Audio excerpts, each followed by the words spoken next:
There's something called the Osiris Shaft, which is located directly under the causeway between the Sphinx and the second pyramid. It goes about 100 feet underground. It's carved out of the limestone bedrock. It's the creepiest place I've ever been in my life. It's disturbing. So it's 3 different shafts, and you go down, and here's where this is the crazy part. When you get to the 3rd level, which is completely dark and freaky, there was a side tunnel. Zahi Hawass himself, there was a documentary, went down there, and he's standing in front of this tunnel that went sideways, and he says, it's yet to be explored, and I don't know what's down there, but Joe, they've since sealed it up. It's like cinder blocks, they sealed it up. What? Yes! There are things that have gone underground in Egypt that, for whatever reason, Joe, is just off limits to the public.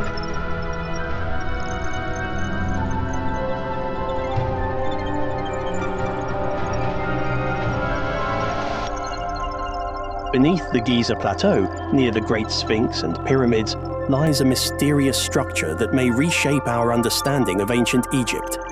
Known as the Osiris Shaft, this subterranean complex challenges conventional timelines. Could it predate the pyramids? And what was its true purpose?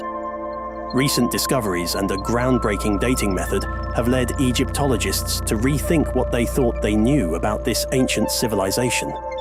The Osiris Shaft descends 35 meters into the bedrock beneath the causeway leading to the Sphinx. It comprises multiple levels, with the lowest chamber housing a granite sarcophagus surrounded by water. This chamber is sometimes referred to as the Tomb of Osiris. But what exactly was this structure intended for? Its purpose remains shrouded in mystery, with no clear answers in sight. One of the most intriguing aspects of the Osiris Shaft is the unusual material used in one of the sarcophagi. Egyptologists discovered a stone unlike anything previously found in Egypt. How did it end up here, deep in the bedrock? Even stranger, the structure itself seems to have been designed without easy access in mind. There are no steps or ladders leading down to its depths. The ones installed now were placed there by modern archaeologists, suggesting that the ancient builders had no intention of facilitating frequent visits. The logistics of moving the massive sarcophagi, some weighing up to 40 tons, further deepen the mystery. How were they lowered with such precision into the shaft, which itself was not designed for easy entry or exit?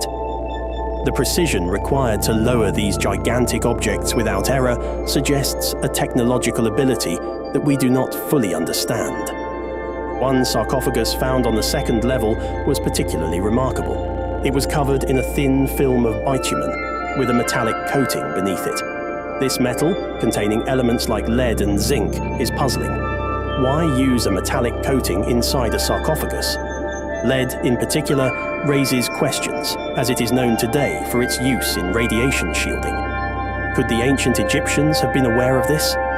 Moreover, measurements showed unusually high levels of gamma radiation inside the sarcophagus, further hinting at a function beyond burial. The method used to date one of these sarcophagi, called optical thermoluminescence, measures the last time the stone was exposed to light.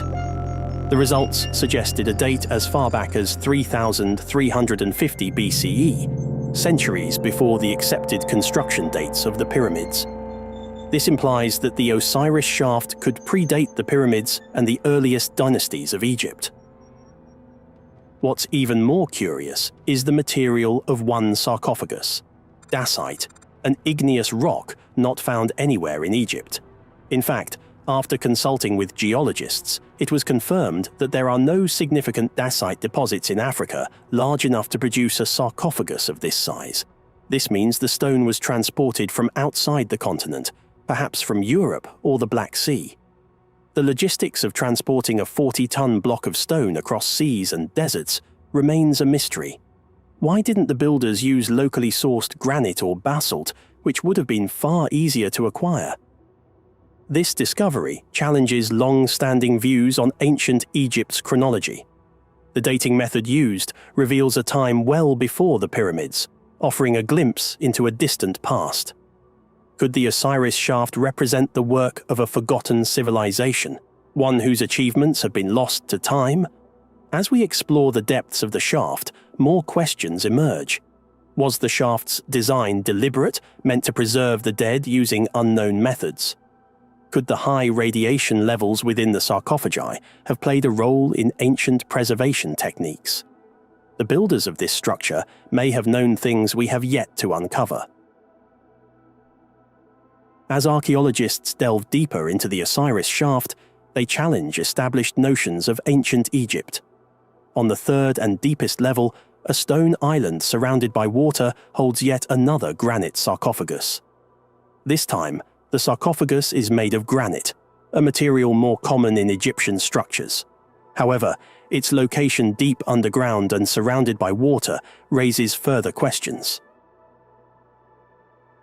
This sarcophagus dates to around 2370 BCE, placing it in the Old or Middle Kingdom. Interestingly, the design of the third level seems to be a later addition to the shaft, suggesting the site may have been used and modified over centuries. If true, this means the Osiris shaft was considered important long before the time of the pyramids. One of the most intriguing features of the third level is the water system. A meticulously shaped canal surrounds the chamber, and the water level appears to be maintained at a precise depth. How did the builders engineer such a system over 100 feet underground? The bedrock in this area is solid, making natural water leaks unlikely. This suggests that the builders tapped into a hidden water source, possibly through an underground channel or spring. At the Osirian, another ancient Egyptian site, similar subterranean water channels have been discovered, indicating that the ancient builders had advanced knowledge of hydroengineering. Water was often seen as a source of life and regeneration, and its presence in the Osiris shaft may have had symbolic significance in ancient rituals related to death and rebirth. This brings us to the connection between the shaft and Osiris, the Egyptian god of the dead and the underworld. According to myth, Osiris was resurrected in a sarcophagus placed on an island surrounded by water. The third level of the shaft closely mirrors this imagery. Could the builders have been trying to replicate the tomb of Osiris? Or was this part of a deeper religious practice? Oddly, the sarcophagi found in the Osiris shaft are devoid of inscriptions, which is unusual for ancient Egyptian tombs. This absence of hieroglyphs has led some scholars to suggest that these sarcophagi were not intended for traditional burials, but served a different, perhaps secretive, purpose. Adding to the mystery, researchers detected significant levels of radiation inside the sarcophagi. Combined with the lead coating found on the second level, this suggests that the sarcophagi might have had an advanced preservative function, something we do not yet fully understand. If the ancient Egyptians had knowledge of radiation's effects on preservation, it would represent a technological leap far beyond what we currently attribute to their civilization. Beyond the physical mysteries, the Osiris shaft raises important questions about the origins of Egyptian civilization. The dating of the second-level sarcophagus to as early as 3350 BCE points to a pre-dynastic origin, making the shaft one of the oldest structures in Egypt. As we continue to investigate the Osiris shaft, the possibility of discovering hidden chambers, artifacts, or tunnels remains high. The Osiris shaft is rewriting our understanding of ancient Egypt and perhaps even pointing to a forgotten chapter in human history. If you enjoyed this video, then prepare to embark on an extraordinary journey. Our next adventure takes us to the heart of Egypt, where we'll unravel the mystery surrounding an ancient pharaoh shrouded in legend. This extraordinary ruler was said to be half human, reigning for an astonishing 16,000 years, a feat that defies the boundaries of modern science. It's a story filled with intrigue and enigma, one that's bound to leave you questioning the very limits of our understanding.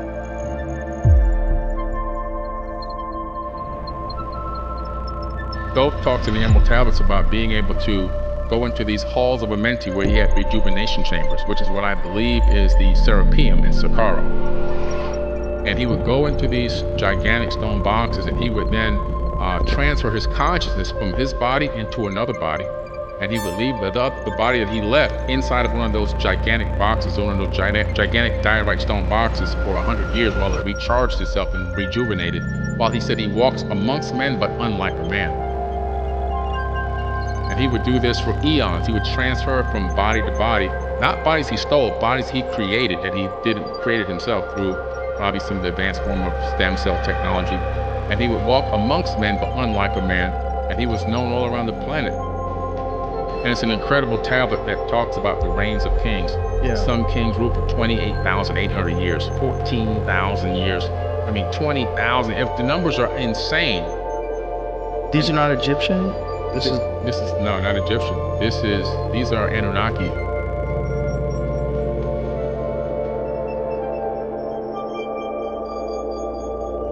This is one of the things that, the archaeologists and the prehistorians, people are looking at that, have failed to take into account.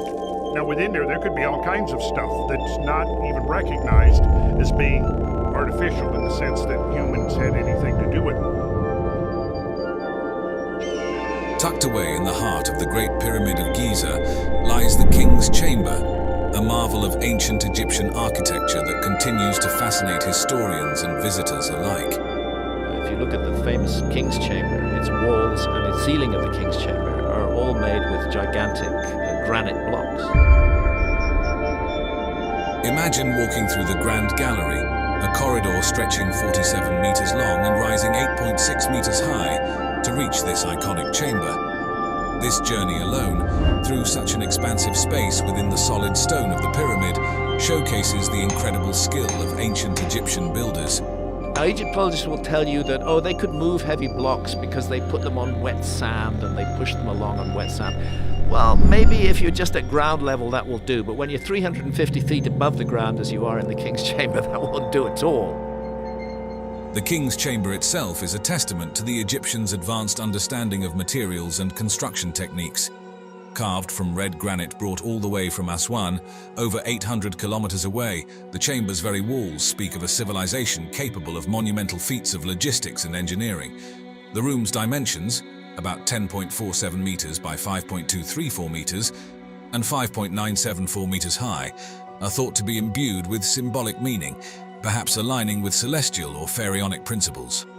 If we're only looking for a mere reflection of ourselves, we could overlook it completely. I think we're getting very close to rediscovering some of the things that our ancient ancestors were up to. At the chamber's center lies a red granite sarcophagus, believed to be the intended resting place of Pharaoh Khufu, though intriguingly, no human remains have ever been discovered within it. The sarcophagus bears marks of damage and wear, silent witnesses to the millennia that have passed since its creation. Its very presence in the chamber, given its size, suggests it was placed there during the construction of the room, hinting at the meticulous planning that went into the pyramid's design. Above the chamber, an ingenious system of 5 relieving chambers helps distribute the weight of the pyramid, protecting the space below. This feature highlights the ancient builders' sophisticated understanding of structural integrity. Additionally, the chamber is equipped with 2 narrow shafts extending to the pyramid's exterior. Initially thought to be for ventilation, these shafts are now believed to possibly serve a more symbolic purpose, possibly aligning with stars or celestial phenomena significant to Khufu's journey in the afterlife. Step into the heart of the Great Pyramid of Giza, and you'll find yourself in the Grand Gallery, an awe-inspiring testament to the ancient Egyptians' architectural genius. I don't know how they did it. All I know is they did it. I don't think anybody knows how they did it, how they lifted those stones, how they brought them up to that level. I think we're looking, again, at a lost technology. This corridor is not just a path to the King's Chamber. It's a showcase of ancient ingenuity and a symbol of the civilization's advanced engineering capabilities. Imagine walking through this grand space, with walls that narrow as you look upwards, thanks to the sophisticated corbelling technique used in its construction. This method, where each layer of stone slightly overhangs the one below, creates a dramatic narrowing effect towards the ceiling. It's a clear sign of the Egyptians' mastery in using architecture not only for structural stability, but also to inspire awe. The materials themselves, limestone blocks for the walls and heavier stones for the ceiling, were chosen with care, ensuring the gallery could bear the immense weight of the pyramid above. The Grand Gallery served a crucial role as the gateway to the king's chamber, possibly designed to awe and inspire those who walked its length. But its purpose might have extended beyond mere access. Some scholars suggest it played a part in the pharaoh's funeral procession or other rituals connected to the afterlife journey. Features like the Great Step, a massive stone at the gallery's end, and various slots and holes along its walls hint at a space designed for more than simple passage, possibly aiding in the construction of the chamber. Moving on to another fascinating marvel of the pyramid, the Queen's Chamber. It holds mysteries that have puzzled scholars and enthusiasts for centuries. Despite its regal name, it's widely believed that this chamber was never intended as a final resting place for a queen. The lack of any burial artifacts and its distinctive features have sparked endless speculation about its true purpose. Positioned centrally within the pyramid, yet at a lower elevation compared to the majestic king's chamber, the Queen's Chamber offers its own unique allure. Imagine venturing about 20 meters above the ground level through a corridor extending from the Grand Gallery to discover this intriguing space. Its dimensions create an unexpectedly spacious environment, with a pointed roof reaching up towards the pyramid's core, adding to the chamber's grandeur. One of the chamber's most striking features is a large niche in the eastern wall. Standing about 4.6 meters high, this vertical recess has baffled many. Was it intended for a statue serving a symbolic or ritualistic purpose, or does it hold a deeper meaning related to the pharaoh's journey in the afterlife? The construction technique of the chamber's roof, using corbelled layers of stone that create an inverted V-shape, mirrors the design seen in the king's chamber, suggesting a deliberate architectural choice to ensure stability and perhaps to bear symbolic weight. Theories about the chamber's purpose are as varied as they are fascinating. Some suggest it was used for rituals related to the pharaoh's rebirth or regeneration, with the niche possibly housing a statue or symbolic object. Others propose that its location and design might reflect ancient Egyptian cosmological beliefs or serve a more mundane purpose, like distributing the pyramid's weight or housing a statue of the deceased in a serdab-like arrangement. Recent technological advances have opened new doors in understanding the Queen's Chamber. Non-invasive techniques like infrared thermography and muon radiography have been employed to peek behind the chamber's walls, searching for unknown cavities or clues to its construction and purpose. Within the Great Pyramids lays another mystery. Its air shafts and the subterranean chamber, features as fascinating as they are puzzling. The air shafts, narrow corridors carved into the stone, stretch from the king's and queen's chambers to the pyramid's exterior. These aren't your average architectural elements. Their design, discovery, and speculated purposes are a treasure trove of intrigue and speculation. First off, these air shafts are tiny, just about 20 by 20 centimeters, too narrow for any human to pass through. They zigzag with precision towards the heavens, pointing to specific regions in the sky that held great significance in ancient Egyptian cosmology. Discovered in 1872 by the engineer Wayman Dixon, the shafts from the Queen's Chamber were a late find in the pyramid's history, adding layers to the mystery surrounding this ancient wonder.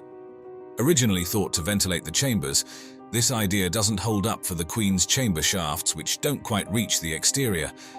Instead, the prevailing theories are far more mystical. Some believe these shafts were aligned with stars or constellations like Orion and Sirius, linking the pharaoh with the gods of the afterlife. The intrigue doesn't end there. With modern tech, robotic cameras probe these shafts, uncovering doors and chambers within, deepening the mystery. What were these ancient engineers up to? The plot thickens with the subterranean chamber, a rough-hewn space carved into the bedrock. Unlike the finished elegance of the pyramid's upper chambers, this one's all raw edges and mystery, suggesting it was abandoned mid-construction. Was it intended as Khufu's original tomb, a symbolic underworld, or something more practical like a flood defense? Theories abound, but no one's quite cracked the code.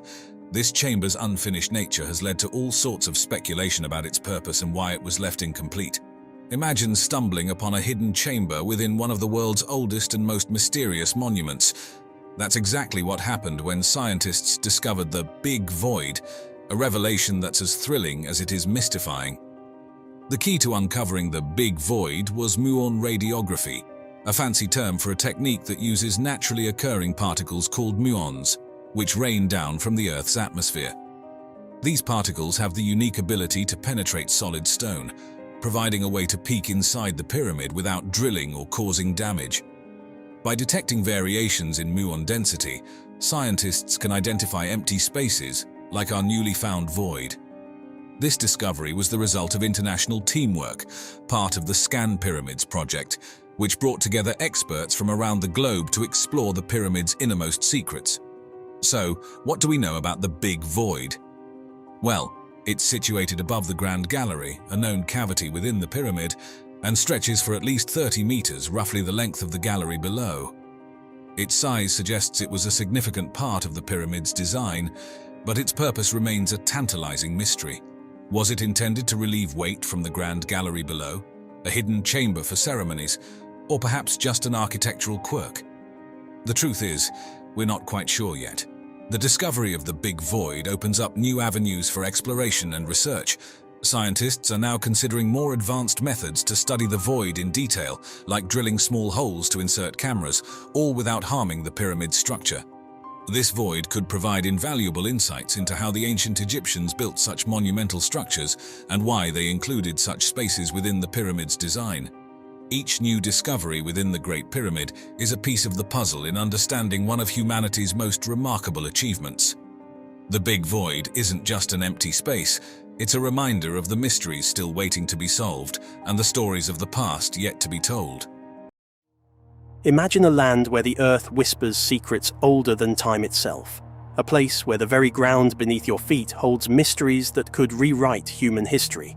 Welcome to Cappadocia in central Turkey, a region famed for its breathtaking landscapes of pink and yellow-hued hillsides, deep red canyons, and the iconic fairy chimneys, towering stone spires sculpted by millennia of erosion.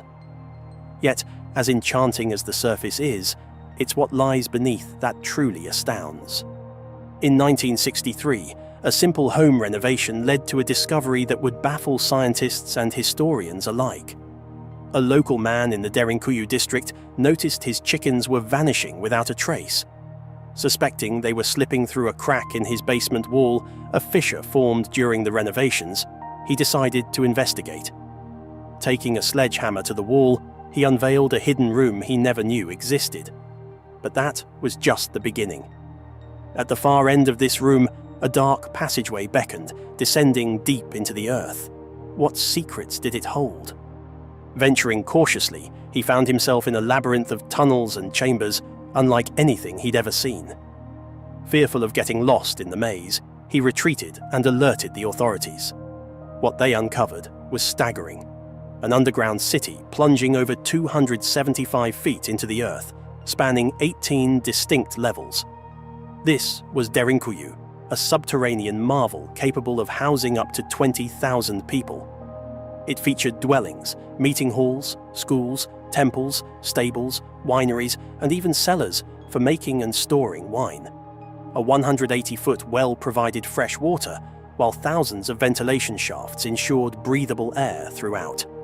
Massive stone doors, weighing half a ton, could seal off each level, protecting inhabitants from invaders. Narrow passages forced potential enemies to move in single file, neutralizing their advantage. But who built this colossal underground metropolis, and why? Theories abound. Some suggest the Hittites around 1200 BCE, known for their architectural prowess and artifacts found within the complex. Others point to the Phrygians, accomplished builders of the 8th and 7th centuries BCE, recognized for their rock-cut facades and monumental structures. Yet, without definitive proof, since the volcanic rock can't be carbon-dated, the true architects remain a mystery. Could it be that Derinkuyu is far older than we dare to imagine? The plot thickens. Just a year after Derinkuyu's discovery, workers in nearby Kaymakli uncovered another underground city, equally elaborate and connected to Derinkuyu via tunnels stretching 5 miles beneath the surface. Kaymakli, though not as deep, sprawled extensively with over 100 tunnels, housing dwellings, storage rooms, wineries, stables, and even a burial chamber. Then came Ozkonak, discovered in 1972, featuring unique communication systems between levels and defensive measures like holes above entrances for pouring hot oil on intruders. Each new find hinted at a vast, interconnected network beneath Cappadocia. Was this an underground civilization hiding in plain sight? As years passed, more discoveries emerged. In nearly every village across Cappadocia, rock-cut structures were found underground, most small, a room or two, but collectively indicating a widespread predisposition for subterranean building. Then, in 2012, during urban development in Nevşehir, workers stumbled upon yet another underground complex, even larger than Derinkuyu. Using advanced mapping technology, scientists revealed a city extending over 5 million square feet, descending more than 370 feet into the ground. This was up to 30% bigger than Derinkuyu. And in 2020, hundreds of miles away in Midyat, an even more massive underground city was found, Matiate, potentially 300% larger than Derinkuyu. How could such extensive subterranean networks exist across vast distances? Were they connected? Who were these master builders capable of such monumental feats? One possible clue lies with Göbekli Tepe, an archaeological site in southeastern Turkey that has upended our understanding of ancient history. Discovered in the 1990s, this site boasts megalithic structures dating back to 9600 BCE, predating Stonehenge by millennia. Intricate carvings adorn towering stone pillars up to 18 feet tall and weighing as much as 50 tons, crafted by a civilization we know almost nothing about. The site challenges the notion that organized religion and monumental architecture emerged only after the development of agriculture. Could there be a connection between Göbekli Tepe and the underground cities? Did the same civilization, or their descendants, construct both? Intriguingly, researchers Martin Sweatman and Dimitrios Chikritsis believe that one of Göbekli Tepe's pillars, known as the Vulture Stone, records a comet impact around 10,950 BCE. They propose that the carvings represent constellations and symbolize a catastrophic event, the Younger Dryas, a period of sudden global cooling and environmental upheaval lasting over a millennium. The Vulture Stone, with its animal depictions and abstract symbols, might be an ancient astronomical record marking this disaster. Could the builders of Göbekli Tepe have witnessed such a calamity and immortalized it in stone? More importantly, could the underground cities have been built as shelters against such cataclysms? Delving deeper, ancient Zoroastrian texts tell the tale of Yima, who constructs an underground refuge to survive a devastating winter, a story eerily reminiscent of Noah's Ark but set below ground. The Vendidad, a sacred Zoroastrian scripture, describes how Yima was instructed to build a var, an underground domain to preserve humanity, animals, and plants from a lethal winter. Is it possible that these legends preserve the memory of real events, motivating ancient peoples to build subterranean sanctuaries? Considering that Zoroastrianism's origins trace back to regions bordering Turkey, could these stories be echoes of an ancient catastrophe that necessitated seeking refuge beneath the earth? If so, this challenges everything we thought we knew about our ancestors. It suggests they possessed advanced engineering skills, astronomical knowledge, and a capacity for large-scale cooperative projects far beyond what we've credited them with. It raises profound questions. Were these underground cities part of a coordinated effort to survive global disasters like the Younger Dryas? How advanced were these ancient societies? What other secrets lie hidden beneath our feet? The inability to carbon date volcanic rock leaves us with tantalizing uncertainties. But perhaps artifacts within these cities, or further archaeological discoveries, will one day provide definitive answers. Until then, the mysteries deepen. Could there be more underground cities yet to be found, stretching even beyond Turkey's borders? Is it possible that a network of subterranean refugees spans continents, built by a civilization lost to history? If you were fascinated by the mysteries we explored today, then you're going to love our next adventure. We're heading deep into the remote, mountainous wilderness of Montana to investigate an imposing megalithic structure known as the Sage Wall. This incredible wall, built from massive polygonal granite blocks, stretches in a perfectly straight line, seemingly defying the natural geological formations of the region. The intricate stacking and precise alignment of these colossal stones have led many to believe that the Sage Wall is not a natural formation, but rather an ancient construction with a mysterious purpose. Join us as we explore the unique features of this enigmatic site, including its straight lines, angular formations, and the perplexing precision of its construction. We'll also discover how the Sage Wall connects with other enigmatic sites throughout Montana, collectively known as the Montana megaliths, and unravel the secrets they hold about the ancient history of this rugged landscape. Montana, a land of rugged beauty, where the whispers of the past echo through vast wilderness. But hidden deep within its untamed heart lies a secret, a structure that defies explanation, a colossal wall shrouded in mystery, its origins lost to the mists of time. For centuries, it lay concealed beneath a blanket of fallen trees and forgotten memories, a silent sentinel bearing witness to the passage of eons. Now, it emerges from the shadows, challenging our understanding of history and the very forces that shaped our world. The Sage Wall. Is it a marvel of nature or a testament to a lost civilization? Join us as we journey into the unknown to unravel the enigma of this ancient wonder. Is it possible that some of the monuments of ancient Egypt are actually much older than the Egyptologists tell us? Now, no modern builder would create a large building and add onto his or her shoulders the additional burden of aligning it to true north within a fraction of a single degree. They just wouldn't get it. They wouldn't understand why it was important to do that.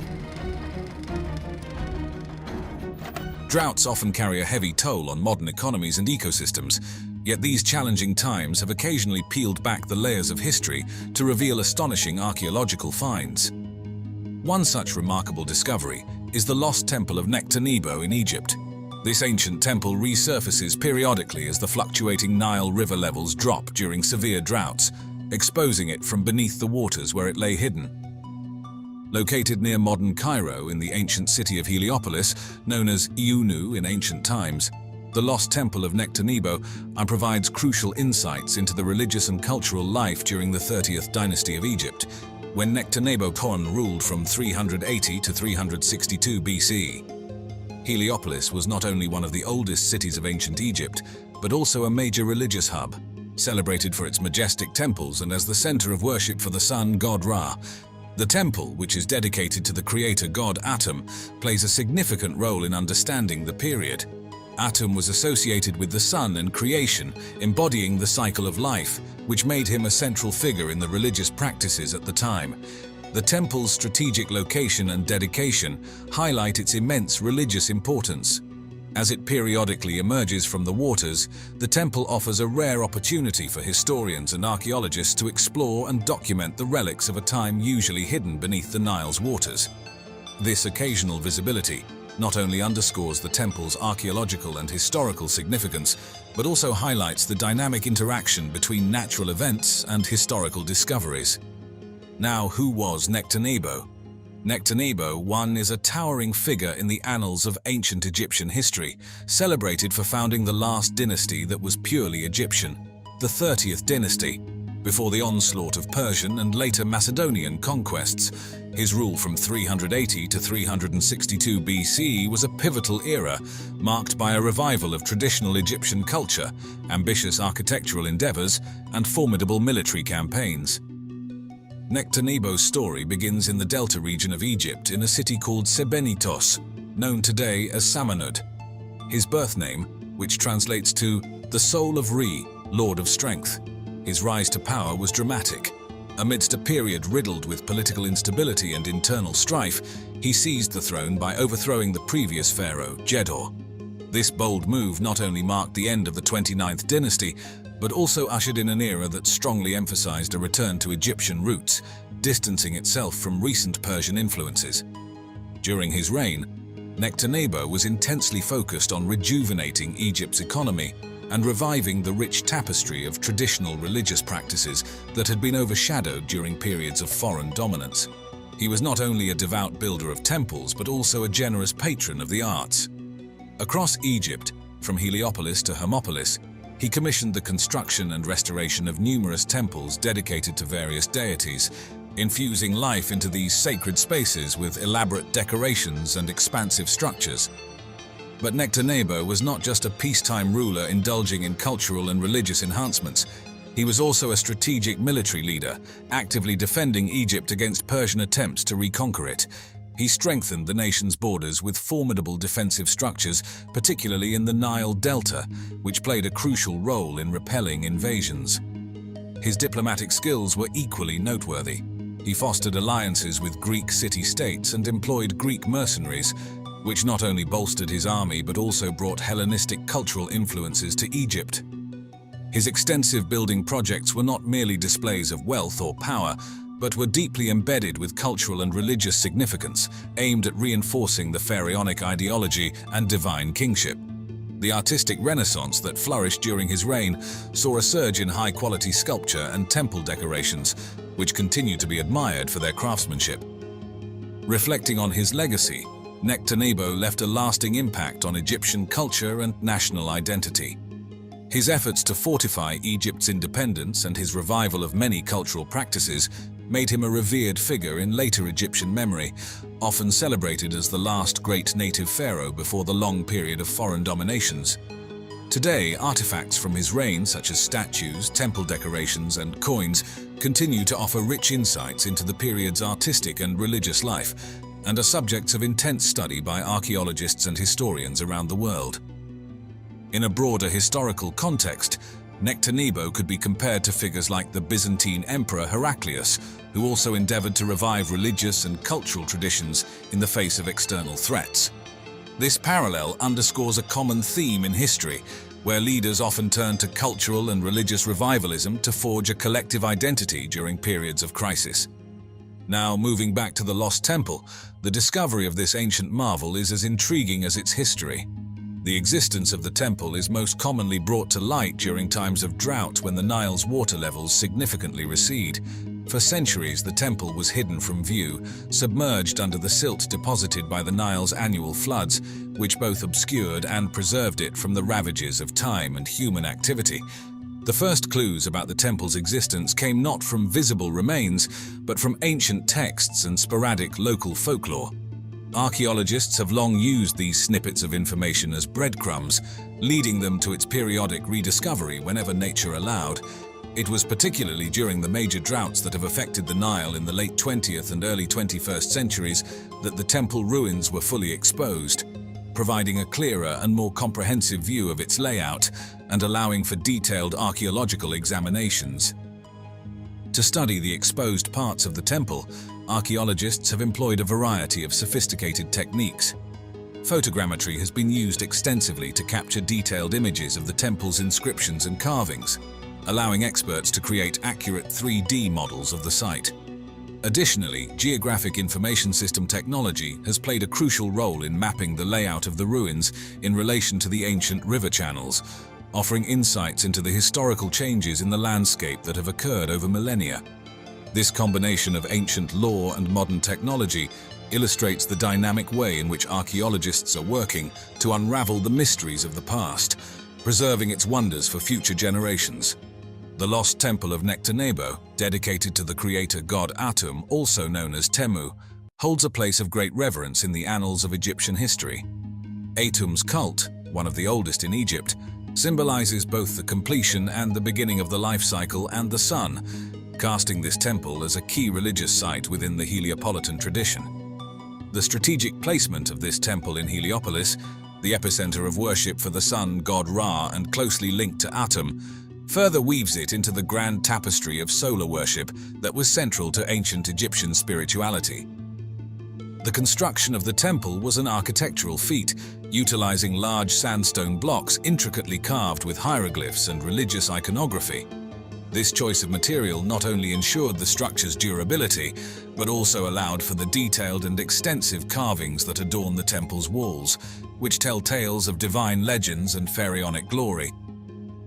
Upon closer examination of the exposed ruins during periods when the Nile's waters recede, archaeologists have unearthed the foundation and lower sections of these massive sandstone walls, alongside several statues of Nectanebo decked in royal attire. These statues poignantly illustrate the pharaoh's aspiration to be seen as a divine entity and offer a window into the art and religious life of his time. The myriad of carvings found on the temple walls also provides invaluable insights into the daily religious practices and societal interactions of ancient Egyptians under Nectanebo's rule. The grandeur of the temple not only underscores the religious complexities of Nectanebo's reign, but also reflects the political power and stability he commanded, as only a prosperous and stable ruler could undertake such an ambitious construction project.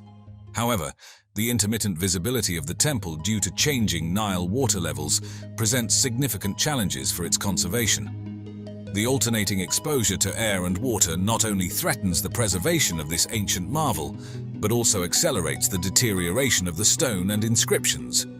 Despite these challenges, each period when the temple surfaces provides a crucial opportunity for further study and preservation efforts. Archaeologists and historians are continually aiming to delve deeper into the temple's structure during these windows, hoping to uncover more artifacts and possibly other structures associated with the temple complex that could shed further light on this historic sanctuary. This ongoing exploration and the efforts to safeguard the temple's integrity ensure that each chapter of its exposure helps piece together more of the past, maintaining a bridge to an era that shaped the foundations of modern civilization. Said to be buried together for thousands of years, the mystery of the lost tomb of Cleopatra and Mark Antony has remained a mystery. Perhaps that is, until today. This never-before-seen tunnel has been something regarded as an engineering miracle. And while that whole thing is huge, how does all of this happen in the first place? The discovery of Cleopatra's tomb is undeniably one of the most thrilling and mysterious achievements in archaeology.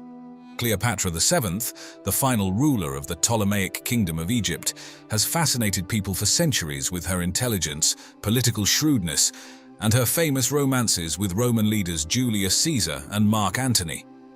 For ages, the location of her final resting place remained one of history's most elusive mysteries. The breakthrough in the search for Cleopatra's tomb emerged in the early 21st century. This incredible discovery was driven by Dr. Zahi Hawass, Egypt's former Minister of Antiquities, and Kathleen Martinez, a Dominican lawyer turned self-taught archaeologist with a deep passion for Cleopatra. Martinez, fueled by her admiration for Cleopatra and her extensive research of ancient texts, posited that Cleopatra and Mark Antony were buried in the temple of Taposiris Magna, near the ancient city of Alexandria. Martinez's theory was rooted in a detailed analysis of historical accounts by Plutarch and Cassius Dio, suggesting Cleopatra might have been buried in a temple dedicated to the goddess Isis. This idea contrasted with the prevailing belief that Cleopatra was interred within Alexandria itself.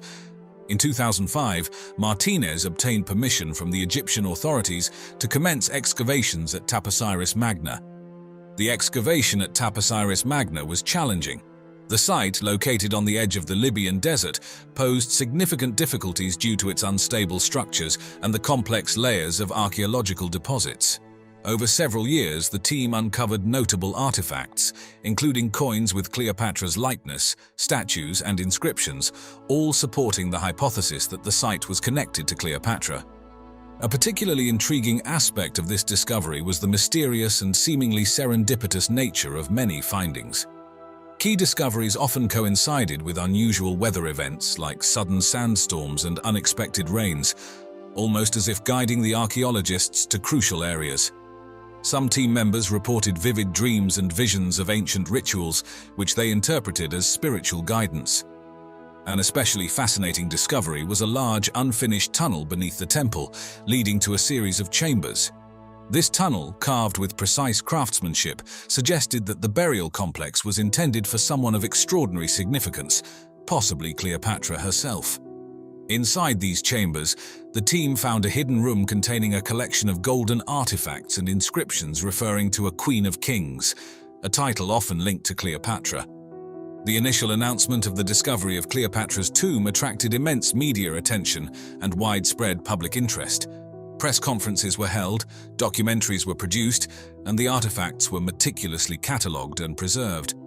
Many of these artifacts, including statues, jewelry, and coins, were exhibited in museums worldwide, drawing millions of visitors eager to learn more about Cleopatra and her era.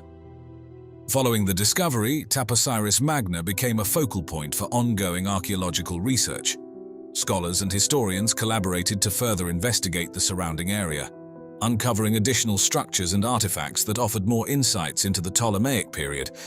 The discovery also led to a re-evaluation of other potential burial sites across Egypt, prompting new excavations and yielding fresh historical data. The site itself transformed into a popular tourist destination, significantly boosting the local economy and fostering a deeper appreciation for Egypt's rich cultural heritage. Educational programs and public lectures spread the knowledge gained from the discovery, inspiring a new generation of archaeologists and historians. Cleopatra's tomb holds a treasure trove of unique and fascinating facts that shed light on her life and reign. One of the most remarkable aspects of Cleopatra was her linguistic prowess. She was fluent in several languages, including Egyptian, Greek, Latin, and possibly others, which allowed her to communicate effectively with various cultures and political leaders. This multilingual ability was a significant asset in her diplomatic engagements and helped her maintain strong political ties. Cleopatra's reign was characterized by a remarkable blend of Egyptian and Hellenistic cultures. She embraced Egyptian customs and religious practices, presenting herself as the reincarnation of the goddess Isis, while also maintaining strong connections to her Greek heritage. This cultural syncretism was reflected in the art, architecture, and religious ceremonies of her time, creating a unique and vibrant cultural landscape. The tomb at Taposiris Magna, believed to be Cleopatra's final resting place, is a testament to her architectural vision. The complex features intricate carvings, hidden chambers, and sophisticated tunnels, highlighting the advanced engineering and architectural skills of the period. The tomb's design and construction reflect the grandeur and sophistication that Cleopatra likely envisioned for her eternal abode. The artifacts discovered within the tomb are rich with symbolism. Golden jewelry, statues, and inscriptions reflect Cleopatra's royal status, religious beliefs, and political ambitions. These artifacts offer a glimpse into her life, her reign, and her desire to be remembered as a divine ruler. The symbols and inscriptions provide valuable insights into how Cleopatra viewed herself and how she wanted to be perceived by future generations. The discovery of hidden chambers and tunnels within the tomb complex suggests that Cleopatra may have taken great care to ensure the security and sanctity of her final resting place. These hidden features indicate a sophisticated understanding of architecture and a deep respect for the afterlife. The hidden chambers and tunnels add an element of mystery and intrigue to the tomb, highlighting the lengths to which Cleopatra went to protect her legacy. The tomb complex at Taposiris Magna is extensive, featuring a series of interconnected chambers and tunnels. The main burial chamber, believed to be the final resting place of Cleopatra, is adorned with intricate carvings and decorated with golden artifacts. The size of the tomb and its elaborate design indicate that it was intended for a person of significant importance, supporting the theory that it belongs to Cleopatra. Among the artifacts discovered were numerous statues, some depicting Cleopatra herself, others representing Egyptian gods and goddesses. The team also found a wealth of golden jewelry, including necklaces, bracelets, and rings, many of which are inscribed with hieroglyphs and symbols associated with royalty and divinity. Additionally, coins bearing Cleopatra's likeness and inscriptions were uncovered, further supporting the identification of the tomb. These artifacts not only highlight Cleopatra's royal status, but also provide a tangible connection to the historical figure, enriching our understanding of her life and reign. One of the most enduring mysteries surrounding Cleopatra is the exact circumstances of her passing. The traditional account suggests that she took herself by allowing an asp, a venomous snake, to bite her. However, some scholars propose alternative theories. Another intriguing theory is that Cleopatra's relationship with Rome was more complex than commonly portrayed. Some historians believe that her alliances with Julius Caesar and later with Mark Antony were part of a broader strategy to create a unified Greco-Roman Egyptian empire, with Alexandria as its capital. This theory suggests that Cleopatra's ambitions extended beyond Egypt, envisioning a new world order centered around her rule. The discovery of Cleopatra's tomb has also sparked speculation about a potential curse associated with disturbing her final resting place. Similar to the curse of Tutankhamun's tomb, some believe that those who enter Cleopatra's tomb may face misfortune or supernatural retribution. While there is no concrete evidence to support this theory, it adds an element of mystery and intrigue to the discovery. One of the most mysterious coincidences related to the discovery of Cleopatra's tomb is the alignment of astrological events. Researchers noted that significant breakthroughs in the excavation process often coincided with notable celestial events, such as eclipses and planetary conjunctions. Some believe that these alignments were not mere coincidences, but rather signs of divine intervention or ancient knowledge encoded in the tomb's design. Several members of the excavation team reported experiencing intuitive insights and inexplicable hunches that guided their efforts. These insights often led to significant discoveries, such as the location of hidden chambers or the interpretation of cryptic inscriptions. While these experiences cannot be scientifically explained, they add a layer of mystery to the discovery process. Cleopatra's legacy also includes her efforts to position herself as a divine ruler. She was closely associated with the goddess Isis and often depicted herself as the goddess's earthly embodiment. This association was part of her strategy to legitimize her rule and strengthen her connection with the Egyptian people. The artifacts found in her tomb, including statues and inscriptions depicting her as Isis, underscore this aspect of her reign. Here we are at the Assyrian, possibly one of the most impressive sites in Egypt, possibly the world. This is officially dated to the time of Seti I, which would have been completely roofed over, thousands of tons of stone in this whole construction, and it really is something to behold.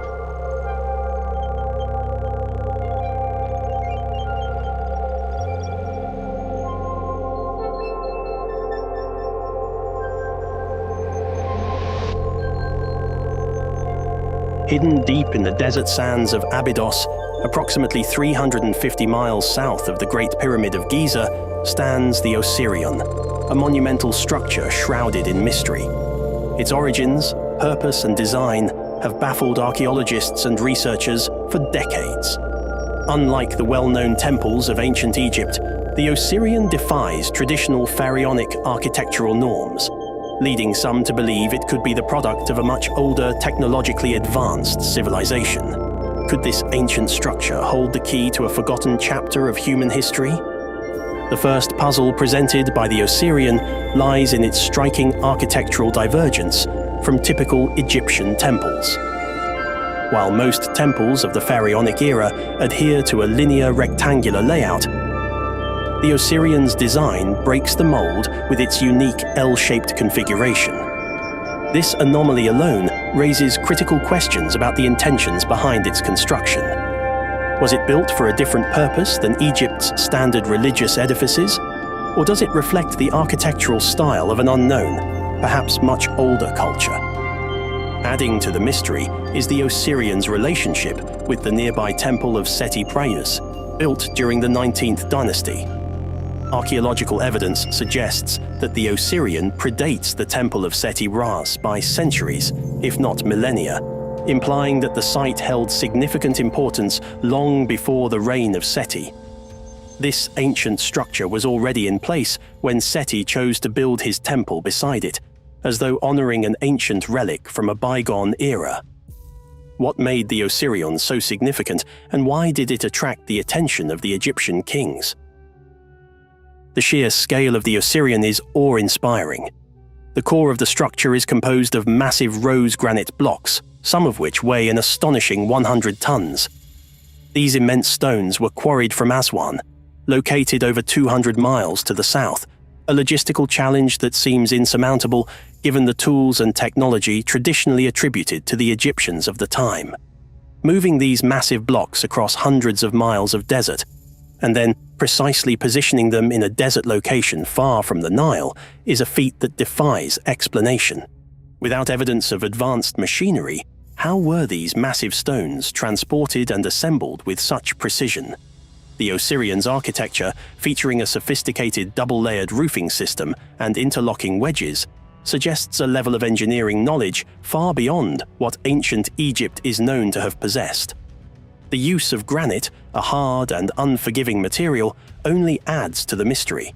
Working with granite requires advanced tools and knowledge, skills that, according to historical records, the Egyptians had not yet developed during the early dynastic periods.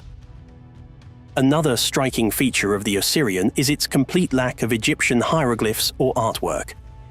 In contrast to nearly every other Egyptian temple or monument, which are richly decorated with carvings, inscriptions, and illustrations, the Osirian is eerily bare. Throughout Egypt's history, temples were frequently renovated, with each generation adding new inscriptions and artwork. Even more unusual is the Osirian's subterranean layout, which is highly uncharacteristic of Egyptian temple architecture. The entire structure lies 15 feet below ground level, leading some researchers to propose that the temple could be far older than its surrounding counterparts. The idea that it predates the buildup of sand and soil that has accumulated over millennia suggests a timeline stretching back to an era before the sands of Egypt's desert even existed in their current form. Water erosion patterns found on the limestone enclosure surrounding the Osirian add yet another layer to the mystery. Some researchers argue that these erosion marks could only have been caused by a much wetter climate, possibly dating the structure back to the end of the last ice age, when the region experienced more rainfall. If true, this would place the Osirian's construction over 10,000 years ago, far earlier than the dynastic Egyptian civilization. Perhaps the most intriguing feature of the Osirian is the presence of water within the structure itself. Modern seismic technology has revealed that the visible portion of the Osirian is only the uppermost part of a much larger complex, which extends at least 50 feet below the current floor level. Beneath the surface, seismic tests have indicated the presence of hollow chambers, which have yet to be explored due to the water that continually fills the site. Despite multiple attempts, archaeologists have been unable to drain the water, which seems to replenish at an alarming rate. The source of this water remains unknown, and its continuous flow presents a baffling enigma. Some researchers suggest that the Osirian's complex hydraulic system, which includes channels, basins, and possibly sluices, was designed to control and manipulate water flow within the structure. The precision of these features points to an advanced understanding of hydraulic engineering, something not typically associated with ancient Egyptian technology. While the Egyptians were known for their use of irrigation canals and basins for agriculture, the Osirians' water management techniques are far more sophisticated. The mysteries of the Osirian continue to deepen as researchers attempt to unlock its secrets. The constant replenishment of water within the structure defies explanation. James Westerman, a renowned archaeologist and historian, has spent decades studying the Osirian. His efforts to pump out the water from the structure have been met with frustration. Even with a pump capable of removing 500 gallons of water per minute, the water level continues to rise, seemingly replenishing itself faster than it can be removed. Westerman's words capture the perplexity of the situation. Water is emerging from inside the structure. This shouldn't be happening, especially in the desert. Something strange is going on here. In 2023, Westerman's team employed advanced technology to analyze the water within the Osirian, measuring its pressure, temperature, conductivity, and chemical composition. The results were astounding. The water in the Osirian was found to have a unique chemical profile, different from the surrounding wells and aquifers in the area. Westerman's research suggested that the water was being forced up through the structure, almost as though it were being propelled by some unknown force. The water's chemical composition and isotopic profile indicated that it did not originate from the nearby Nile River or local aquifers. Where, then, is this water coming from? The Osirian's water behaves more like that of a geyser, but without the typical signs of volcanic activity. Is there an underground spring or reservoir beneath the structure, or could the water be flowing from a deeper, as yet undiscovered source? One of the most intriguing aspects of the water is its unique properties. Westerman conducted hydrologic studies and found that the water within the Osirian was drinkable after filtration. Over time, Westerman began drinking the water regularly, and he noticed something extraordinary. His eyesight began to improve. A lifelong sufferer of nearsightedness, Westerman eventually no longer needed glasses, a fact that was confirmed by an eye test. Could the water from the Osirian possess healing properties? Westerman believes so and continues to drink the water, attributing his improved vision to its mysterious qualities. Yet another anomaly is the temperature of the water. The water outside the Osirian measures a consistent 16.9 degrees Celsius, but the water inside the structure is significantly warmer, measuring 23.8 degrees Celsius. This temperature difference defies the second law of thermodynamics, which states that heat cannot spontaneously transfer from a cooler to a warmer body. Something within the Osirian is heating the water, but no one knows what it is or how it is happening. As researchers continue to study the Osirian, its true scale and purpose remain elusive. What is visible today may only be the tip of the iceberg. The structure extends far beneath the surface, with hidden chambers still unexplored due to the constant flow of water. Could these underground chambers hold more secrets about the origins of the Osirian and its builders? As we probe deeper into the Osirian's mysteries, we are left with more questions than answers. One thing is certain: this ancient structure is far older and more complex than we ever imagined, and it may hold the key to understanding a lost chapter of human history. If you were captivated by today's video, then you're absolutely going to love our next adventure. We're diving even deeper into the mysteries of ancient Egypt with Egyptologists discovered an ancient tunnel revealing tombs and something you'd never expect. Beneath Giza's sands, a groundbreaking discovery rewrites ancient Egyptian history. Egyptologists unearth the water-filled tunnel, the Osiris Shaft, predating the pyramids. What secrets does this ancient passage hold? What unexpected wonders lie within? There's something called the Osiris Shaft, which is located directly under the causeway between the Sphinx and the second pyramid. It goes about 100 feet underground. It's carved out of the limestone bedrock. It's the creepiest place I've ever been in my life. It's disturbing. There's 3 different shafts, and you go down, and here's where it gets, this is the crazy part. When you get to the 3rd level, which is completely dark and freaky, there was a side tunnel. Zahi Hawass himself, there was a documentary, went down there, and he's standing in front of this tunnel that went sideways, and he says, it's yet to be explored, and I don't know what's down there, but Joe, they've since sealed it up. It's like cinder blocks, they sealed it up. What? Yes! There are things that have gone underground in Egypt that, for whatever reason, Joe, it's just off limits to the public.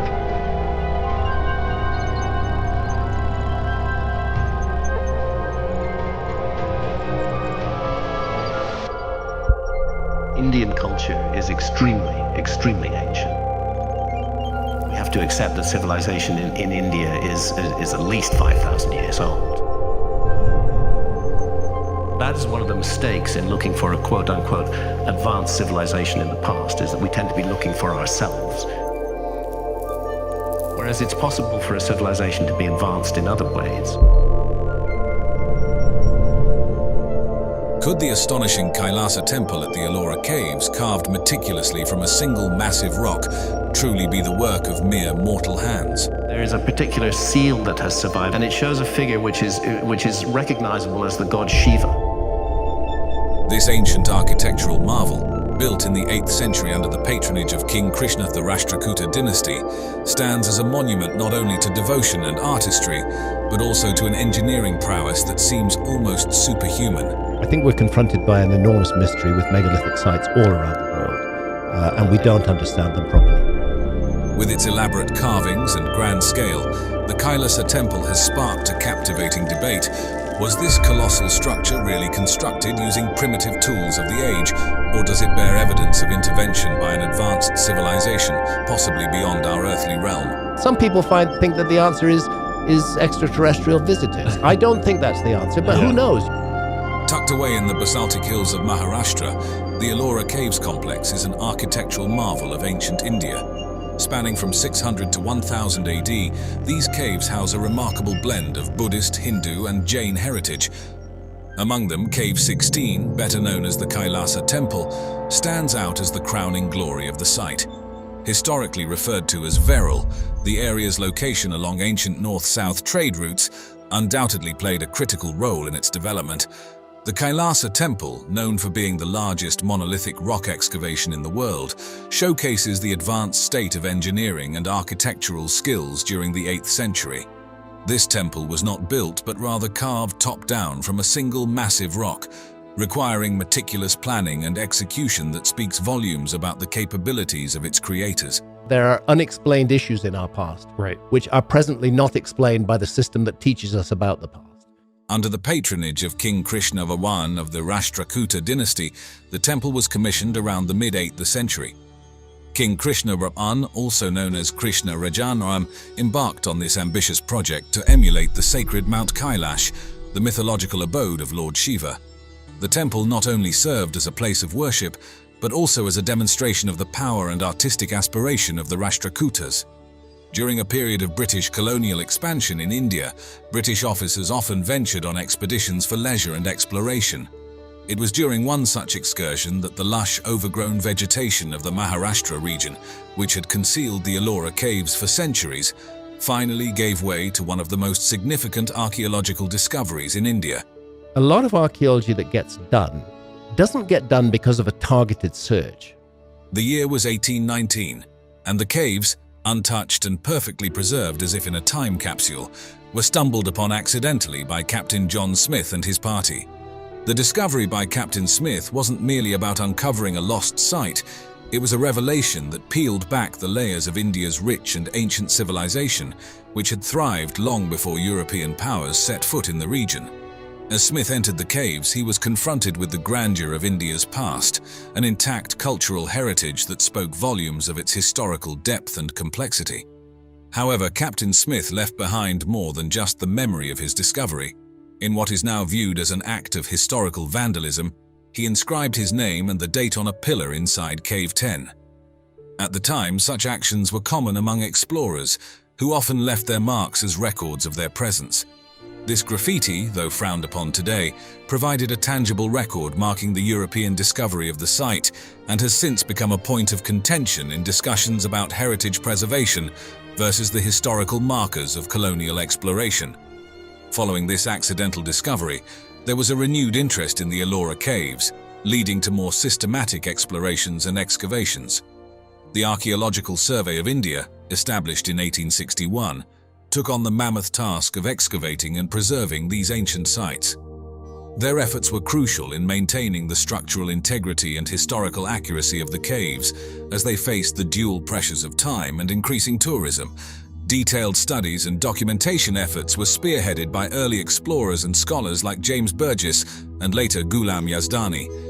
Their meticulous work in cataloguing the sculptures, iconography, and architectural styles has been compiled into extensive reports and books, which remain invaluable resources for Indological studies today.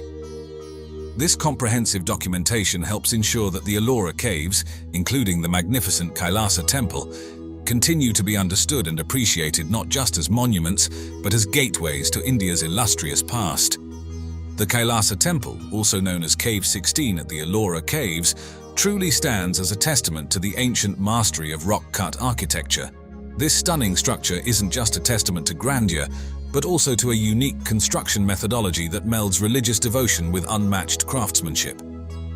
Unlike traditional buildings constructed from the ground up, this temple was carved directly out of a single massive rock, a process that required not only extreme labor but also precise planning.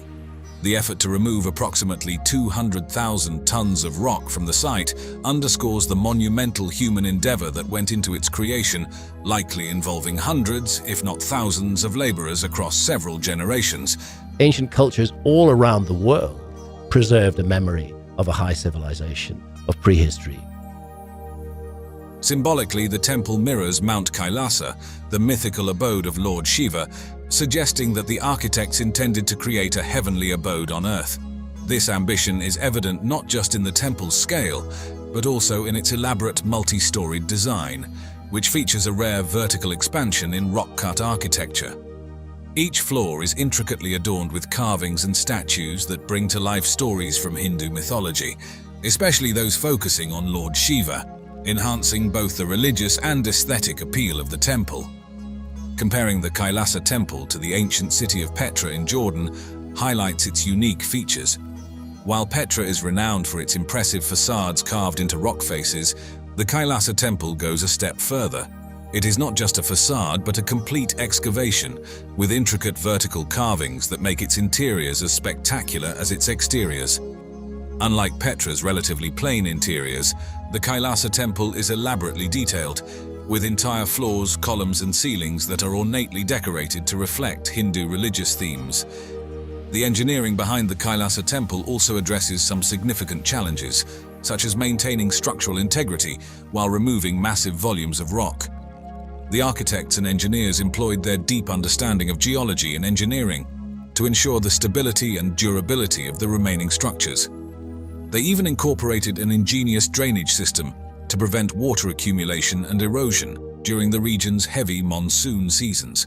Moreover, strategic placements of openings and alignments within the temple structure allow natural light to flood its interiors, enhancing the spiritual and aesthetic experience for visitors. The layout also facilitates the circulation of air and movement of devotees, crucial during religious ceremonies. These intriguing aspects of the Kailasa temple, combined with the mysteries surrounding its construction, have fueled various theories about its origins and the techniques used in its elaborate design.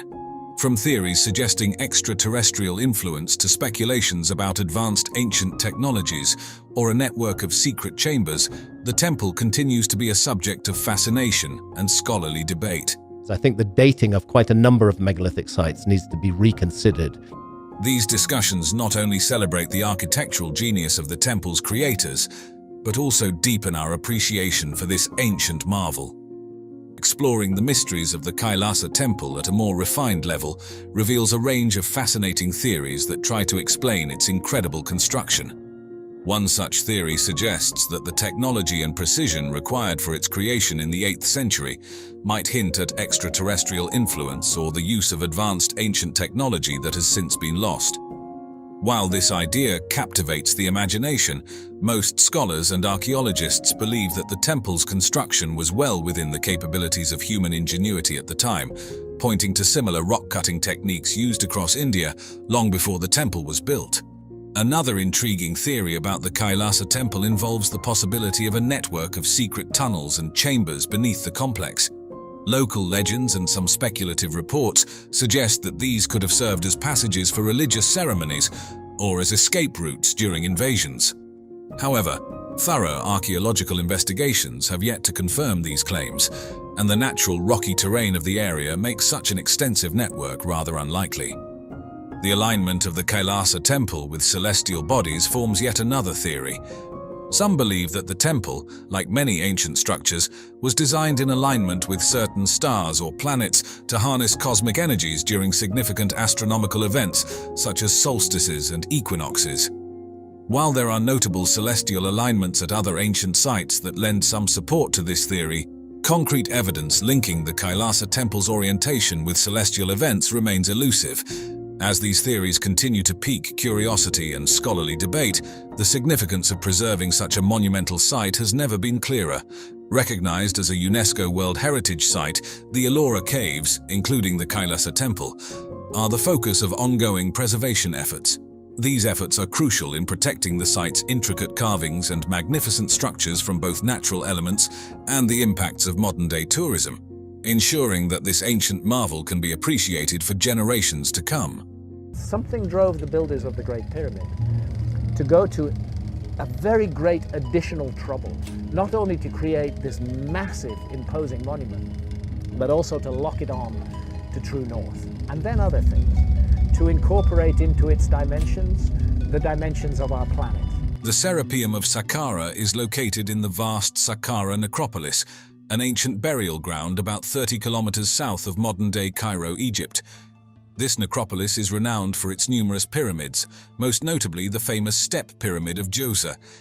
The Serapeum itself is situated within this expansive complex, specifically nestled in the desert sands to the west of the Pyramid of Giza.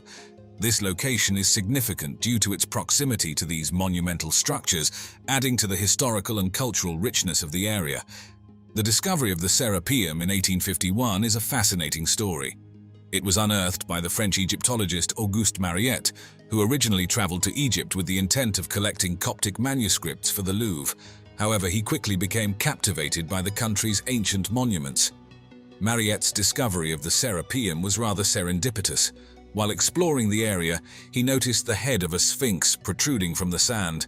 Intrigued, he began excavating and soon uncovered an entire avenue of sphinxes that led to the underground galleries of the Serapeum. The Serapeum of Saqqara stands as an architectural wonder, nestled within the vast Saqqara necropolis, approximately 30 kilometers south of modern-day Cairo. This ancient burial ground is famous for its numerous pyramids, including the renowned Step Pyramid of Giza. The Serapeum itself is situated in the desert sands to the west of this iconic pyramid. Designed to house the sacred Apis bulls, revered as manifestations of the god Ptah and later Osiris Apis, the Serapeum consists of an extensive network of underground tunnels and burial chambers. Marking the entrance to the Serapeum is a long avenue lined with sphinx statues, similar in style to those found in Luxor's Avenue of Sphinxes. These sphinxes, believed to have been added during the Ptolemaic period, reflect the blend of Greek and Egyptian cultures. Entering the Serapeum, one would pass through what was once a grand entrance secured by massive stone doors, now removed or destroyed. This entrance demonstrates the Egyptians' ability to manipulate large stone blocks with precision. The removal of these doors has left the tunnels exposed to the elements, making conservation efforts crucial for preserving this historic site. The underground galleries of the Serapeum are its most striking and extensive feature. These galleries, arranged in a rectangular layout with side chambers cut into the rock, extend for several hundred meters. Each side chamber was meticulously designed to house a sarcophagus, reflecting the site's importance through its methodical precision. Hewn from solid limestone bedrock, these galleries showcase immense engineering skill, especially considering the limited tools available at the time. Originally lit by oil lamps or torches, the dim lighting within these galleries adds to their mysterious ambience. Among the most impressive aspects of the Serapeum are the massive sarcophagi housed within its chambers. Each sarcophagus, carved from a single block of stone such as granite, basalt, or limestone, is a marvel of ancient craftsmanship. Some weigh over 70 tons and measure up to 4 meters in length, raising questions about how these enormous stones were transported and positioned within the narrow confines of the underground chambers. The precision of their craftsmanship, with smooth surfaces and accurate dimensions, is comparable to that seen in the construction of the Great Pyramid of Giza, indicating a continuity of advanced engineering skills over centuries. The walls of the Serapeum are richly adorned with hieroglyphic inscriptions and carvings, detailing the burial rites of the Apis bulls and the religious rituals associated with their worship. These inscriptions also mention the pharaohs who ordered the construction of the galleries and the burial of the bulls, providing valuable historical context. The decorations include depictions of gods and goddesses, scenes of offerings, and symbolic motifs like the Ankh, symbolizing life, and the Jed pillar, symbolizing stability. An interesting comparison can be made between the Serapeum of Saqqara and the catacombs of Rome. Both are extensive underground burial complexes, but while the Serapeum was dedicated to the sacred bulls, the catacombs were used for human burials, primarily by early Christians. The construction and transportation of the massive sarcophagi in the Serapeum have long intrigued historians and archaeologists. Several theories have been proposed to explain these feats. One widely accepted theory is that the ancient Egyptians used a system of ramps to transport the massive stone blocks from quarries to the construction site. These ramps could have been straight, zigzagging, or spiral, depending on the terrain and the specific requirements of the project. Another theory suggests that the stones were moved using wooden rollers and sledges. Workers would place the stone blocks on sledges and drag them over a series of logs, lubricated with water or oil to reduce friction. This method is supported by depictions in ancient Egyptian art, showing workers transporting large statues and blocks in this manner. Some researchers believe that lever and pulley systems might have been used to lift and position the sarcophagi within the underground chambers. Though no direct evidence of such devices has been found, the concept aligns with the known mechanical ingenuity of the ancient Egyptians. The most straightforward explanation involves sheer human labor. Teams of workers, possibly numbering in the hundreds, could have coordinated their efforts to move the stones using ropes, sledges, and manual force. Another fascinating structure near the Serapeum is the Step Pyramid of Giza, an architectural marvel located in the Saqqara necropolis, about 30 kilometers south of modern-day Cairo. Saqqara served as the burial ground for the ancient city of Memphis, the capital of Egypt during the Old Kingdom. The pyramid stands prominently within this vast necropolis, surrounded by numerous tombs and other pyramids, making it a central feature of the area. The Step Pyramid of Giza was rediscovered in the 19th century by European explorers. However, it was the French Egyptologist Jean-Philippe Lauer who carried out systematic excavation and study beginning in the 1920s. Lauer's extensive research and restoration efforts over several decades significantly enhanced our understanding of the pyramid's construction and historical significance. This pyramid is notable for being the first colossal stone building in Egypt, marking a significant evolution in pyramid construction. Built during the 3rd dynasty for Pharaoh Djoser by his architect Imhotep, who is often credited as the first known architect in history, the pyramid consists of 6 mastaba-like structures stacked on top of each other, each decreasing in size as they ascend, giving it its distinctive stepped appearance. Originally standing approximately 62 meters tall with a base measuring 109 meters by 121 meters, the pyramid has slightly reduced in height over time due to erosion. The core of the pyramid is made from rough, small limestone blocks, while the outer casing was constructed from fine Tura limestone, which gave the pyramid a smooth, bright appearance. This construction represents a significant technological advancement from earlier mud brick mastabas to large-scale stone architecture. Beneath the pyramid lies a vast labyrinth of tunnels and chambers. The central burial chamber, located at the bottom of a 28-meter shaft, was constructed from granite and intended to house the sarcophagus of Pharaoh Djoser.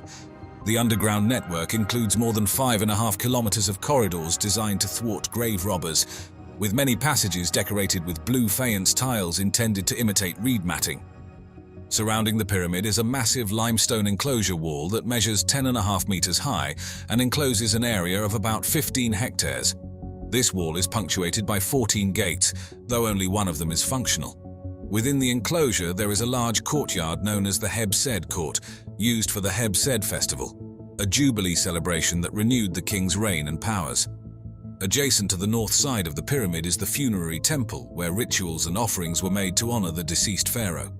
A small sealed chamber called a serdab, located near the pyramid's north face, contains a life-sized statue of Djoser, with 2 small holes through which the statue could see the rituals performed in his honor. The Step Pyramid of Djoser is considered the earliest colossal stone structure in Egypt, and the first pyramid ever built, marking a revolutionary leap in architectural techniques. Imhotep, the architect of the pyramid, was later deified as a god of wisdom and medicine, with his contributions to architecture and medicine highly revered in later periods of Egyptian history. The Step Pyramid set the precedent for future pyramid construction in Egypt, influencing the design of smooth-sided pyramids like those found at Giza. The Heb Sed Court within the mortuary complex was used for a festival that renewed the pharaoh's power, celebrated after 30 years of a king's reign and every 3 years thereafter. The extensive subterranean network and the design of the pyramid itself were aimed at protecting the pharaoh's burial and deterring tomb robbers. Over the years, the pyramid and its complex have undergone extensive restoration efforts, particularly in the 20th and 21st centuries, to preserve this ancient monument for future generations. It's an insane amount of work. It's not just with the precision, but with the moving of these enormous objects. One of the things that always puzzles me, why? Why do they need to be so precise? Imagine stumbling upon a hidden chamber beneath your home, leading to an ancient city carved deep within the earth, complete with its own ventilation system and defense mechanisms, an architectural marvel predating Egypt's majestic pyramids. From the labyrinthine complexity of Turkey's Derinkuyu underground city to the symbolic engravings in South Africa's Blombos Cave, our history is dotted with mysterious technologies and constructions that challenge our understanding of ancient human ingenuity. These discoveries not only push the boundaries of what we thought was technologically possible thousands of years ago, but also invite us to rethink the capabilities of our ancestors in the deep past. Blombos Cave, located on the southern coast of South Africa, has become an essential site for understanding early human culture since its discovery in the 1990s by Professor Christopher Henshillwood. The cave's artifacts, which date back about 100,000 years to the Middle Stone Age, offer a glimpse into the ingenuity and artistic sensibility of early humans. Among the notable findings are delicately crafted bone tools, which are some of the earliest known examples of using bone as a material for tool making. The sophistication and finish of these tools indicate a high level of skill and understanding of materials by their creators. In addition to bone tools, engraved ochre pieces were found in the cave, adorned with geometric patterns. These engravings are more than just decorative. They are believed to represent some of the earliest forms of symbolic communication and abstract art, suggesting that cognitive abilities in abstract thought and planning were well developed during this era.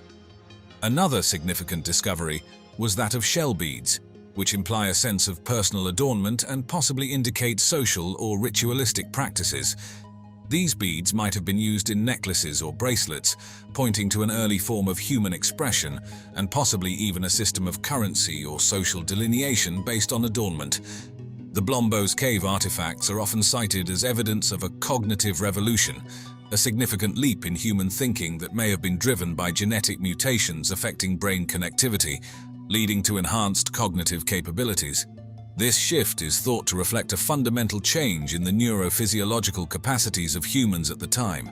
Comparatively, the engravings from Blombos Cave and the later, more visually complex and representational Lascaux cave paintings in France, dated to about 17,000 years ago, both underscore a continuity in human artistic endeavors.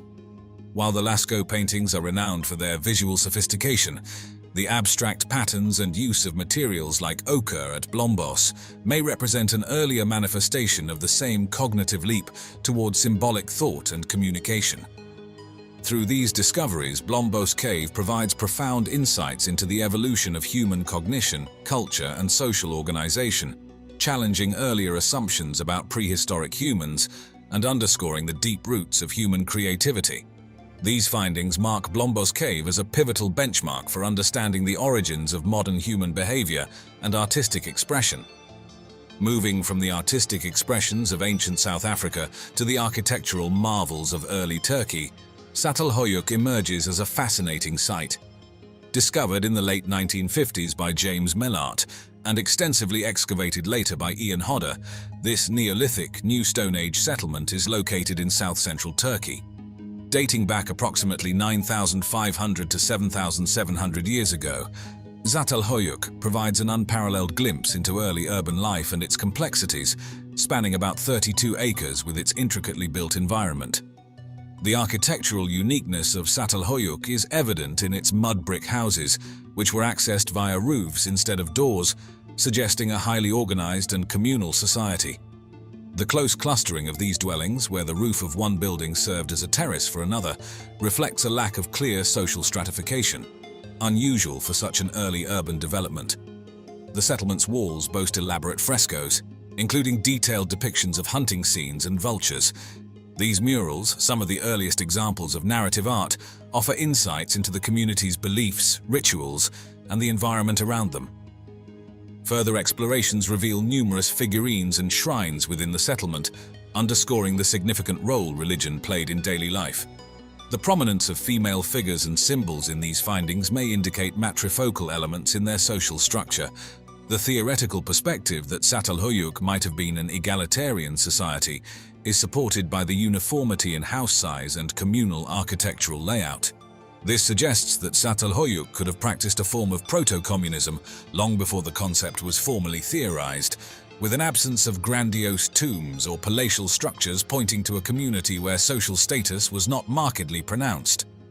When compared to the slightly later urban developments in Mesopotamia, such as Uruk, Çatalhöyük presents a stark contrast. Unlike Uruk, which displayed distinct social hierarchies through its city layout and monumental architecture like ziggurats, Çatalhöyük's layout suggests a more collective approach to urban living.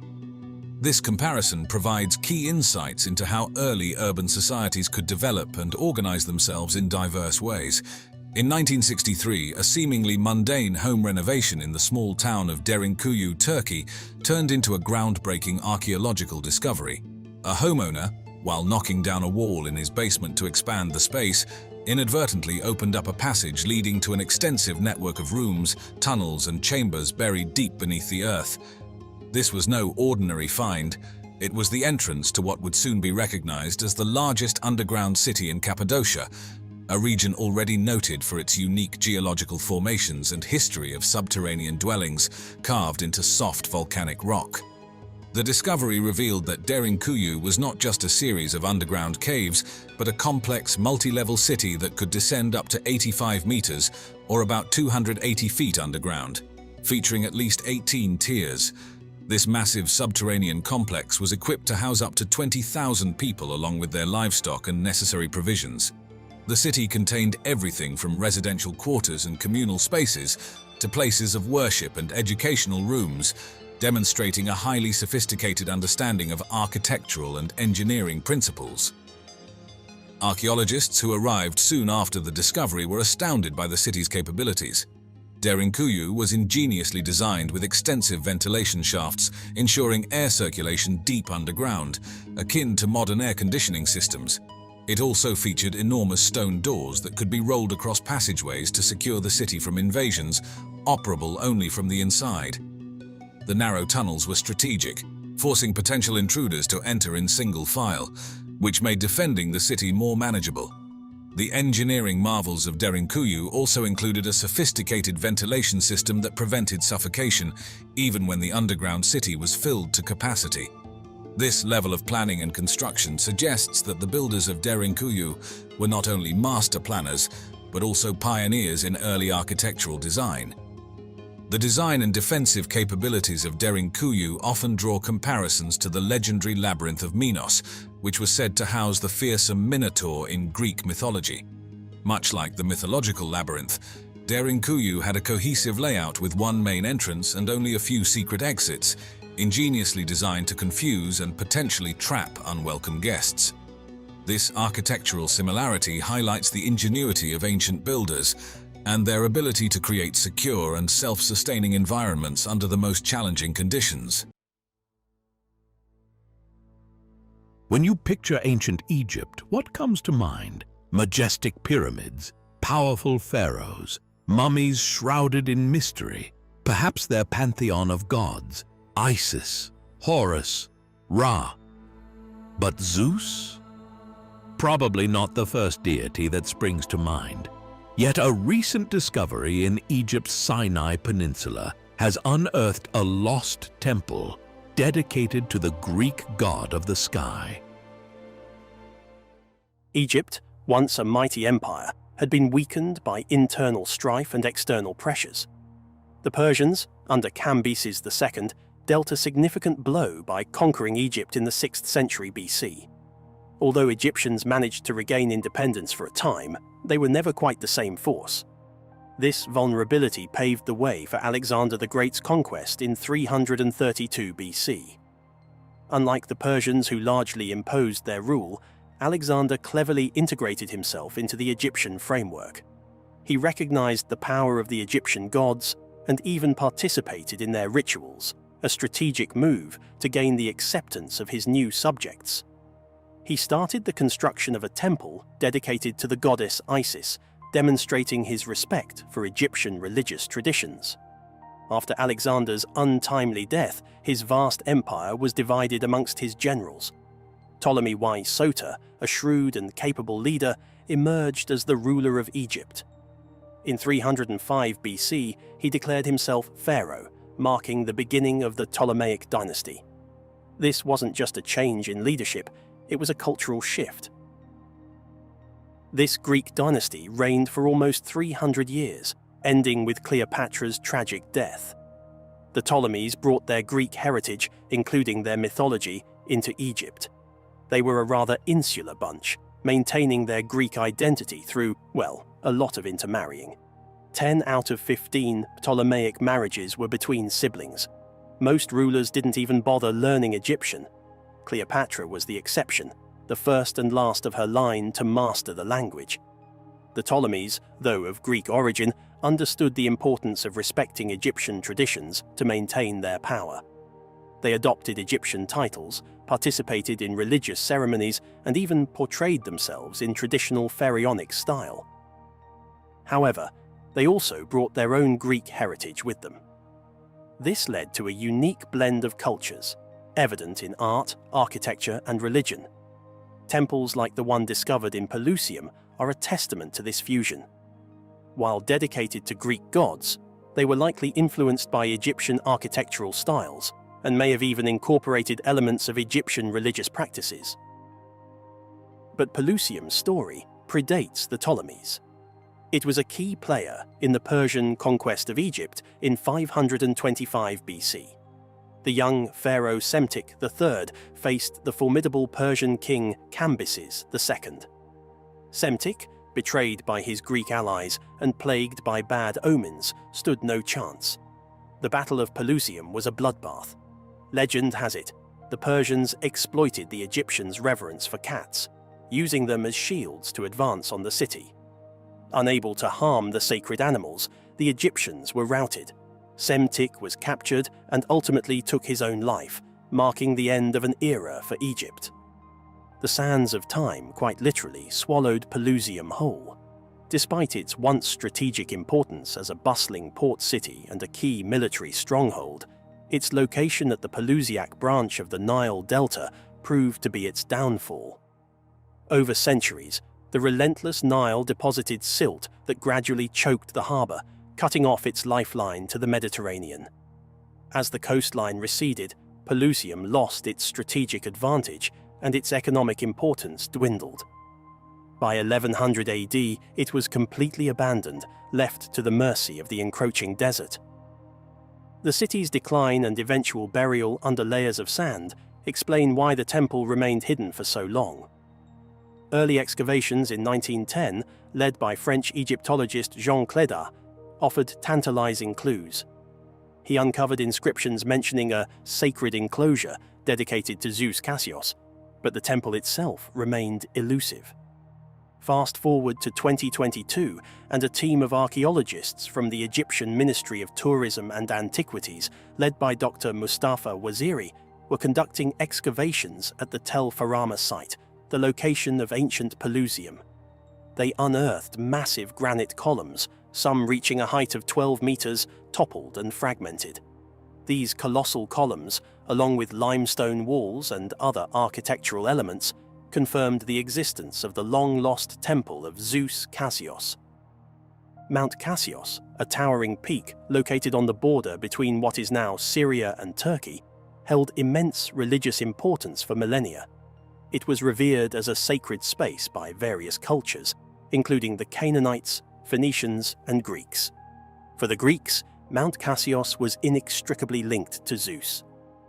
The epithet Cassius likely derives from the mountain itself, suggesting a fusion of the Greek god Zeus with a local deity worshipped on Mount Cassius. This blending of divine figures reflects the cultural exchange and syncretism that characterized the ancient world, particularly in regions like Pelusium, where different civilizations converged. Mount Cassios was steeped in mythology. According to Greek legend, it was the site of a titanic battle between Zeus and the fearsome monster Typhon. Typhon, a monstrous serpent with 100 fire-breathing heads, challenged Zeus for control of the cosmos. The epic clash between these powerful forces shook the very foundations of the earth. Ultimately, Zeus emerged victorious, casting Typhon into the depths of Tartarus, a deep abyss in the underworld. Mount Cassios wasn't always associated with Zeus. Long before the Greeks arrived, it was known as Mount Zaphon, a sacred site for the Canaanites who worshipped Baal, the formidable storm god. Like Zeus Cassios, Baal was intrinsically linked to the mountain, embodying the forces of nature, storms, rain, and the fertility they brought. This connection to Baal adds another dimension to the temple story. It suggests that the site held religious significance long before the Greeks arrived, highlighting the continuity and evolution of religious beliefs in this region. The influence of Baal extended even to the Egyptian pantheon. He became the prototype for Set, the god of chaos, storms, and the desert. This demonstrates the fluidity of religious ideas in the ancient world, where deities and myths were adopted, adapted, and transformed across cultures. The story takes another turn with the arrival of the Romans. Emperor Hadrian, known for his passion for Greek culture and his extensive travels throughout the Roman Empire, took a particular interest in the temple of Zeus Cassios. Inscriptions found within the ruins indicate that he undertook renovations, likely restoring and embellishing the structure, showcasing the enduring appeal of this sacred site across different empires and eras. The Temple of Zeus Cassios at Pelusium truly embodies the cultural melting pot that characterized the ancient Mediterranean world. It reflects the convergence of Canaanite, Greek, Egyptian, and Roman influences, highlighting the exchange of ideas, beliefs, and artistic traditions that shaped this region. This is something, again, that's not widely known. A Judaic community in Ethiopia, they say that their ancestors brought the Ark of the Covenant to Ethiopia. We're told this in great depth in the Bible and how dangerous that energy is. Well, this concept of winged figures is also very much part of the ancient Egyptian heritage. So, what exactly is this Ark of the Covenant that everyone keeps talking about? Well, the Bible describes it as a pretty impressive piece of religious furniture. Imagine a chest made of wood but completely overlaid with gold. And that's not all. It had a fancy lid with two golden angels facing each other. But its importance wasn't about its bling factor. Inside this chest were the stone tablets containing the 10 Commandments, the foundation of the agreement between God and his chosen people. The Ark wasn't just a box, it was the holiest of holies. It represented God's presence among them. The Bible even gives super specific instructions on how it should be built and handled. Only certain priests were allowed to carry it, and they had to use poles, so no direct touching. Initially, the Ark was kept in a portable tent-like structure called the Tabernacle during their desert travels. Later, it got a permanent upgrade when King Solomon built his temple in Jerusalem, where it rested in the super-sacred inner sanctum. For centuries, the Ark of the Covenant has been a source of endless fascination. This legendary golden chest, as described in the Bible, housed the tablets of the 10 Commandments and symbolized God's presence among his people. But since its disappearance after the Babylonian conquest of Jerusalem, its fate has been shrouded in mystery. Now imagine the headlines. Scientists have pinpointed the Ark's location, ready to reveal one of the greatest archaeological discoveries ever. Or have they? The world of Ark of the Covenant theories is a tangled web of historical speculation, passionate belief, and some outright wild ideas. While serious scholars generally focus on the likely destruction of the Ark in antiquity, the excitement of uncovering this legendary artifact leads to an array of persistent, if often far-fetched, claims about its whereabouts. Let's dive into the supposed secret locations, and why the fascination with the Ark refuses to die. Jerusalem, the heart of the Ark's story, remains a prime focus of speculation. The Temple Mount, the site of the ancient Jewish temples, is a maze of tunnels and chambers. Could the Ark be hidden in these unexplored depths? Some historical anecdotes lend a sliver of credence to this idea. Prior to the Roman siege in 70 AD, Jewish priests might have taken extraordinary measures to protect the Ark. This opens the door to legends of secret passages and hidden vaults beneath the sacred site. For the Ethiopian Orthodox Church, the question of the Ark's location is settled. They believe it resides in the Church of Our Lady Mary of Zion in Aksum. According to their tradition, the Ark was brought to Ethiopia by Menelik I, the son of King Solomon and the Queen of Sheba. The Ark is never displayed and is closely guarded, making verification of this claim impossible. However, even the possibility of the Ark's existence in Ethiopia holds immense religious importance as a tangible connection to the object at the heart of Jewish and Christian traditions. Where mainstream archaeology often reaches a dead end, conspiracy theories rush in. One popular narrative involves the Knights Templar, medieval warrior monks who amassed wealth and influence during the Crusades. Did they uncover the Ark in Jerusalem and bring it back to Europe? Though there's no historical support, this idea fuels thrilling stories like the Da Vinci Code, where secret societies and hidden lineages protect the Ark and its supposed extraordinary power. Beyond the Templars, other groups like the Freemasons get drawn into the orbit of the Ark of the Covenant. Conspiracy theorists often imagine these societies as possessing esoteric knowledge, wielding the Ark as a tool of influence or hiding it for their own ends. Some theories go fully into the realm of the fantastical. Think of the movie Raiders of the Lost Ark, where the Ark possesses terrifying destructive might. These ideas stem from biblical passages warning of the danger of approaching the Ark improperly. Could it be a weapon? A repository of supernatural energy? For some, these exaggerated readings open the door to outlandish speculations. The supposed locations of the Ark take us on a global tour. Some theories link the Ark to the Lemba people of southern Africa, who have cultural practices and genetic markers suggesting a possible Middle Eastern origin. Did their ancestors bring the Ark with them on a long-ago migration? Other legends place the Ark in Rome, plundered by the legions who sacked Jerusalem in 70 AD, and rumored to lie hidden beneath the churches or even within the Vatican's vast archives. Stranger still, some claims take the Ark off-planet entirely, painting its origins as extraterrestrial technology gifted to ancient humanity.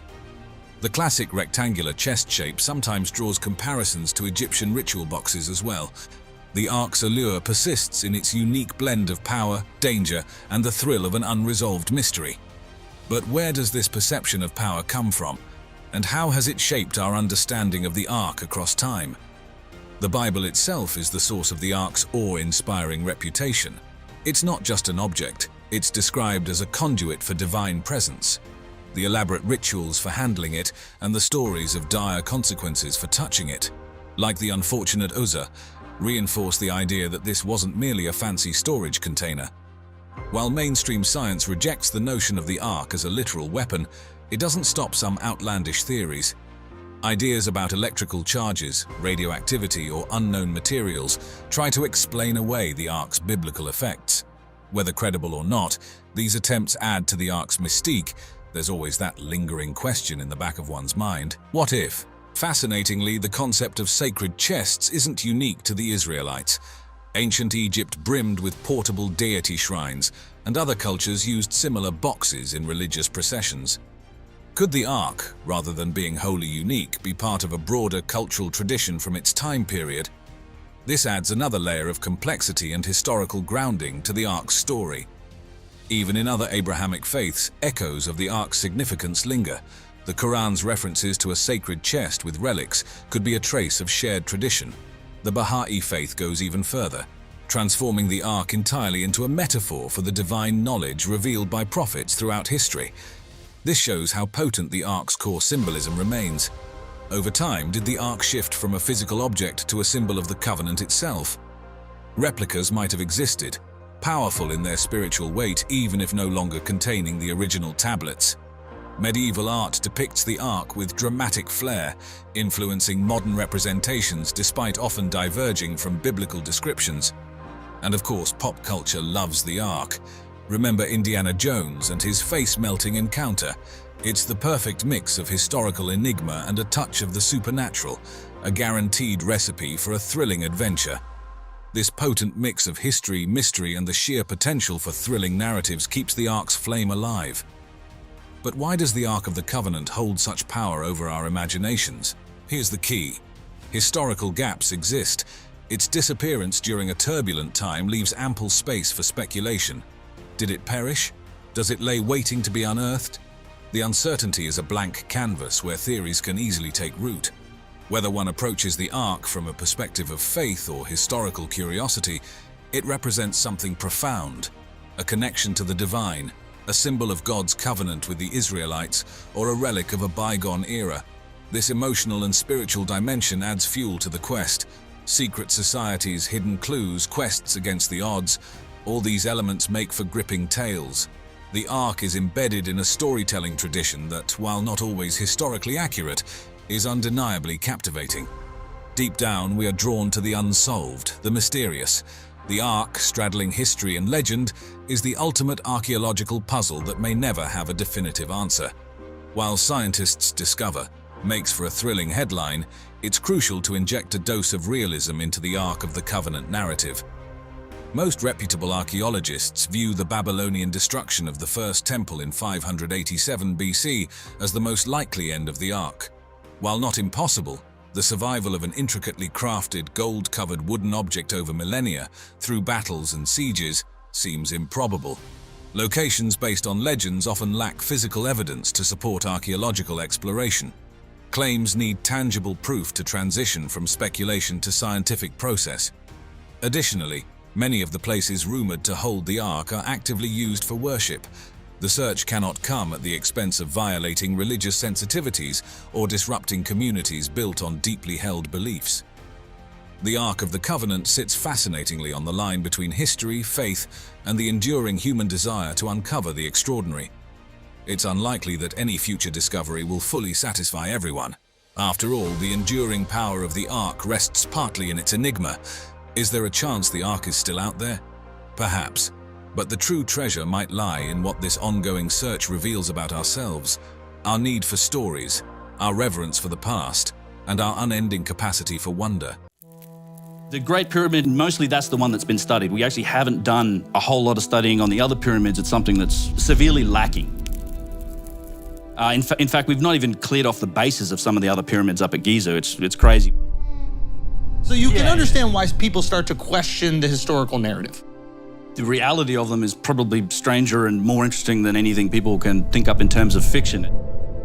For centuries, we've believed that the ancient Egyptians were the masterminds behind this architectural marvel. But what if they weren't?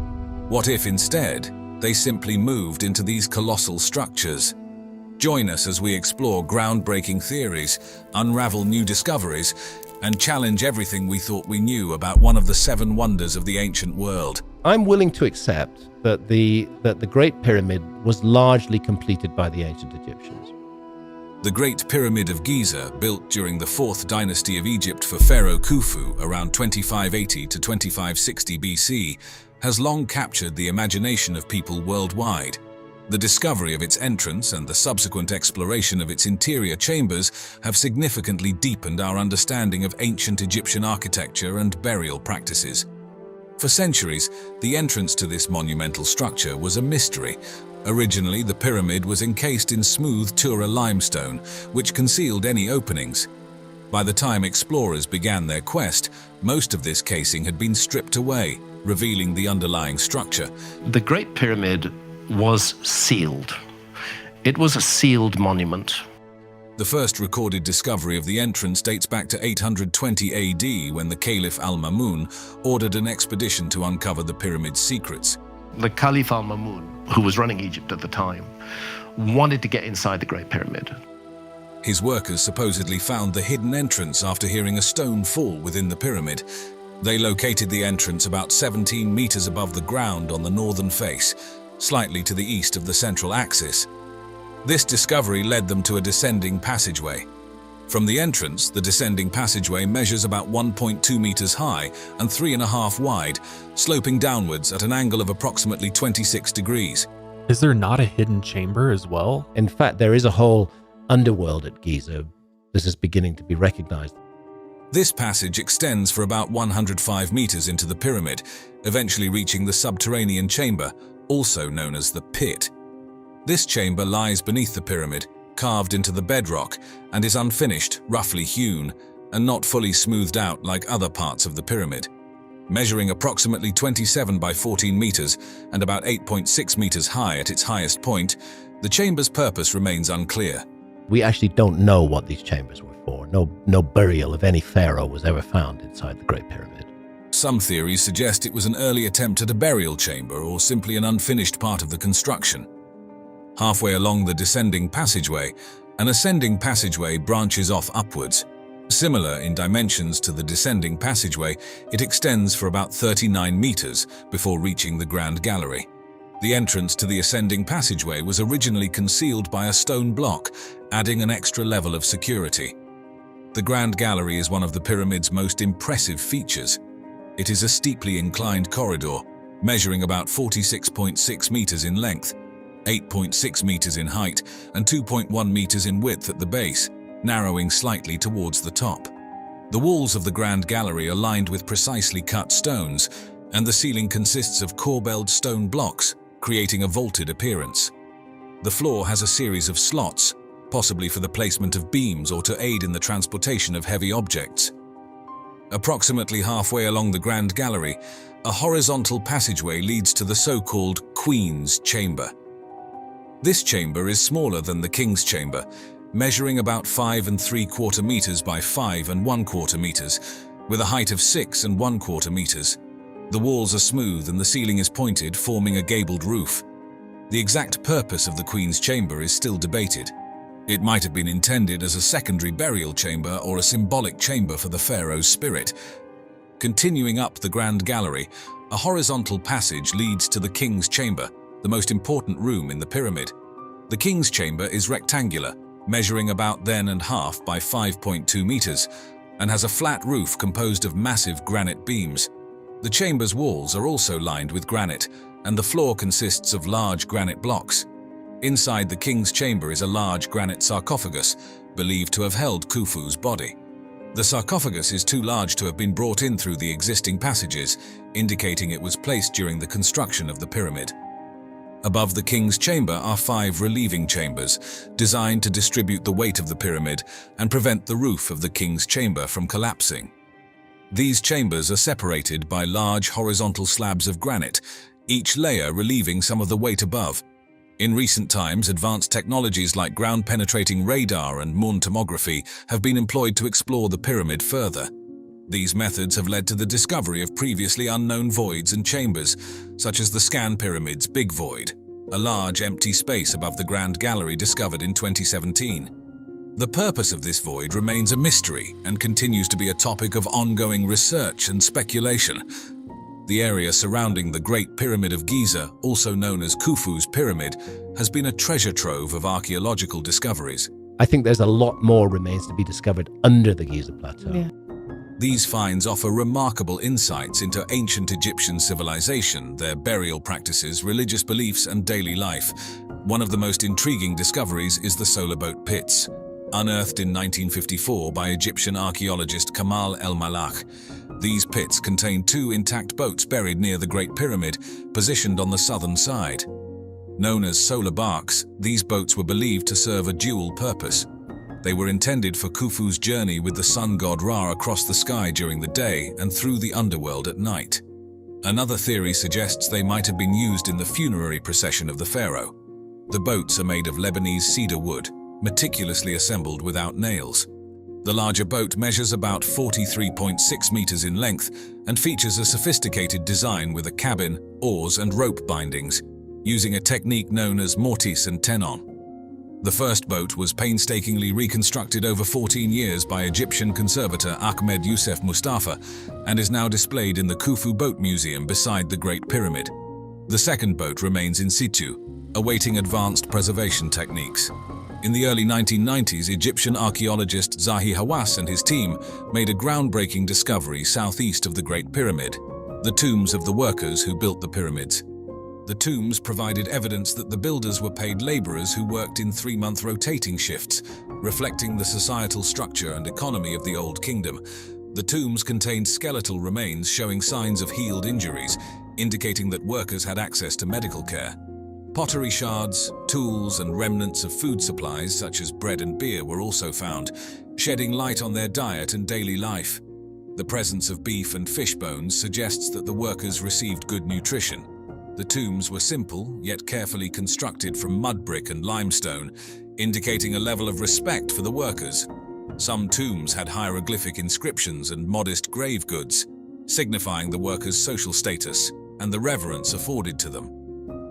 Another significant discovery was made in 1925 by American archaeologist George Reisner when he uncovered the mastaba of Queen Hetepheres I, the mother of Khufu, in the Giza necropolis.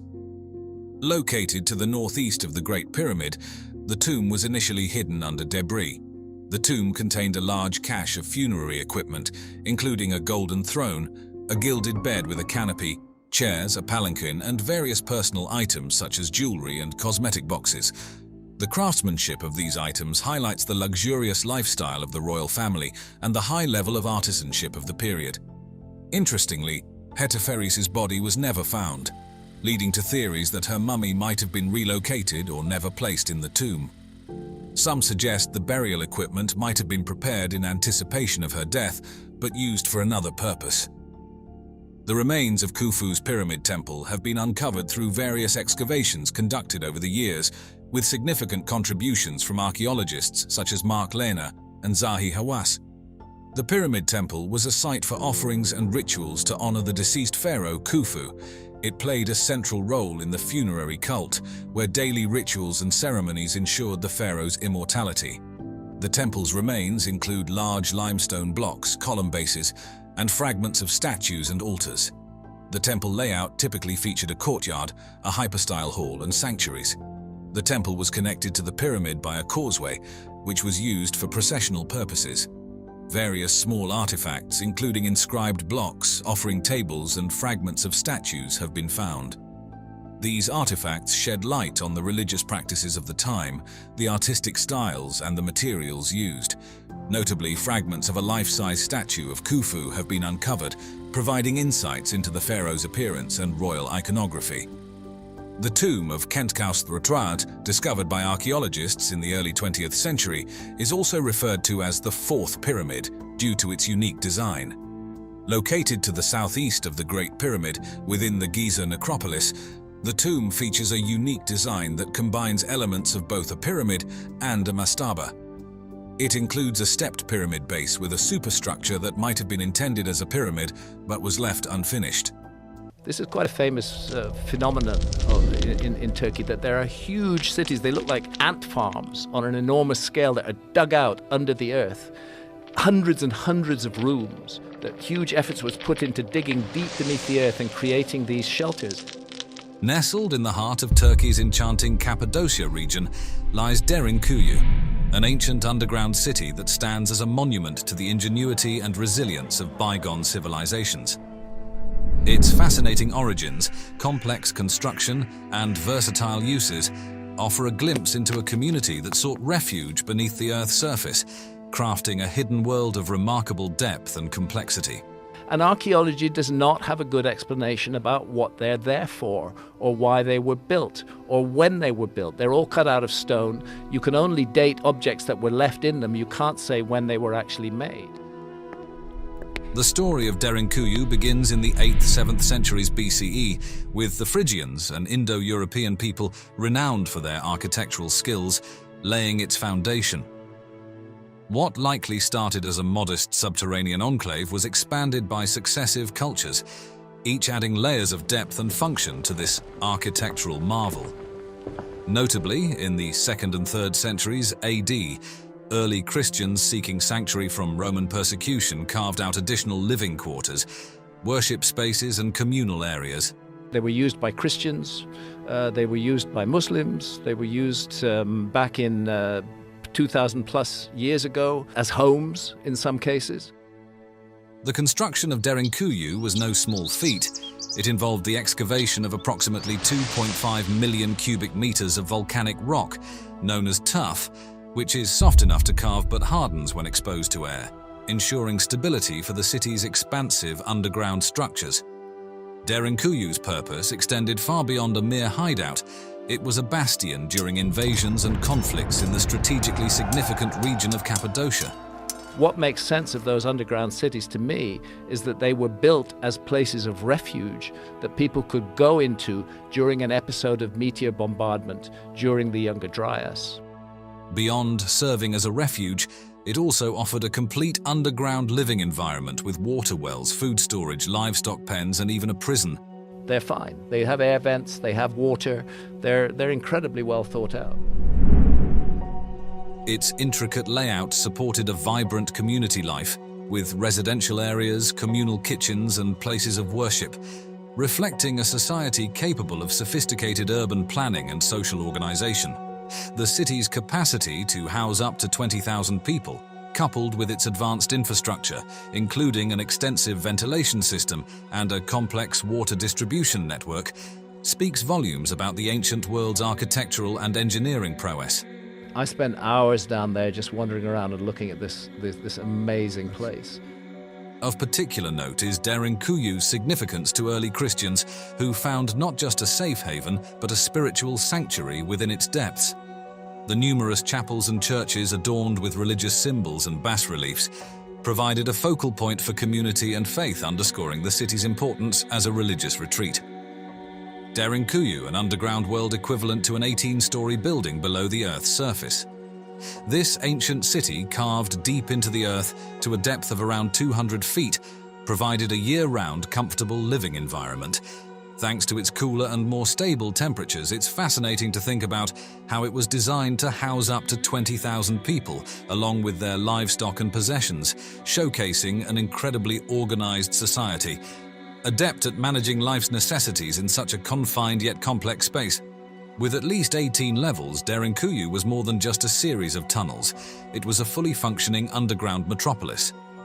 The city was meticulously organized into residential areas, communal spaces, and even sectors for livestock, indicating a society that valued structure and community. The intricate layout ensured that despite being underground, movement within the city was fluid. The city's innovative ventilation system is nothing short of remarkable. Thousands of shafts ensured that fresh air reached the deepest levels, a feat that underscores an advanced understanding of environmental control and airflow. This system was crucial for not only providing fresh air, but also for dispersing smoke from cooking and lighting, maintaining air quality for the large population residing within. But perhaps what stands out most about Derinkuyi are its defensive features. Massive stone doors could be rolled across passages to seal off the city, transforming it into a fortress at a moment's notice. The corridors, intentionally narrow, were designed to thwart large groups of invaders, allowing defenders to control movement throughout the city effectively. Moreover, the hidden entrances and exits, some connected to the surface by miles-long tunnels, speak volumes about the strategic planning that went into safeguarding the city. These secret passages allowed for stealthy entrances and exits, crucial for gathering intelligence or making escapes during sieges. Despite the extensive exploration that has peeled back some of its layers, Derinkuyi keeps parts of itself hidden, teasing the imagination with what lies in its uncharted depths. While we've uncovered much, there's still a vast expanse that remains out of reach. Safety concerns and the potential risk of collapse have kept certain sections off-limits, sparking a wildfire of speculation and theories about the full scale of this underground labyrinth. Could there be entire levels we've yet to discover, or hidden rooms filled with ancient artifacts waiting to tell their part of Derinkuyi's tale? The lore surrounding Derinkuyi and its sister cities in Cappadocia weaves a rich tapestry of tales that blur the lines between history and legend. Stories of a vast network of tunnels connecting the underground cities suggest a sophisticated system used for trade, communication, or even as escape routes from invaders. The two that I visited in the series are Derinkuyi and Kaimakli, and these two sites are joined by an 8-kilometer tunnel underground. While some of these tunnels have been confirmed, the full extent of this network fuels the imagination about the capabilities of ancient civilizations. Speculation about Derinkuyi's past ventures into the realms of the extraordinary, with some suggesting it might have been a refugee for extraterrestrial visitors or a remnant of a lost advanced civilization. Although such theories stretch beyond the bounds of established archaeological evidence, they underscore the fascination Derinkuyu incites, reflecting the human penchant for mystery and the unexplained.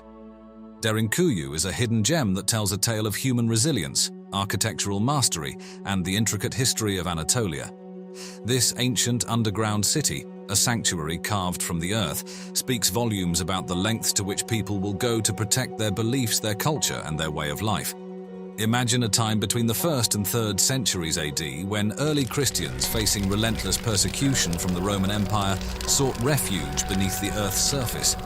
Derinkuyu became their sanctuary, a place where they could practice their faith in secret away from the oppressive gaze of Roman authorities.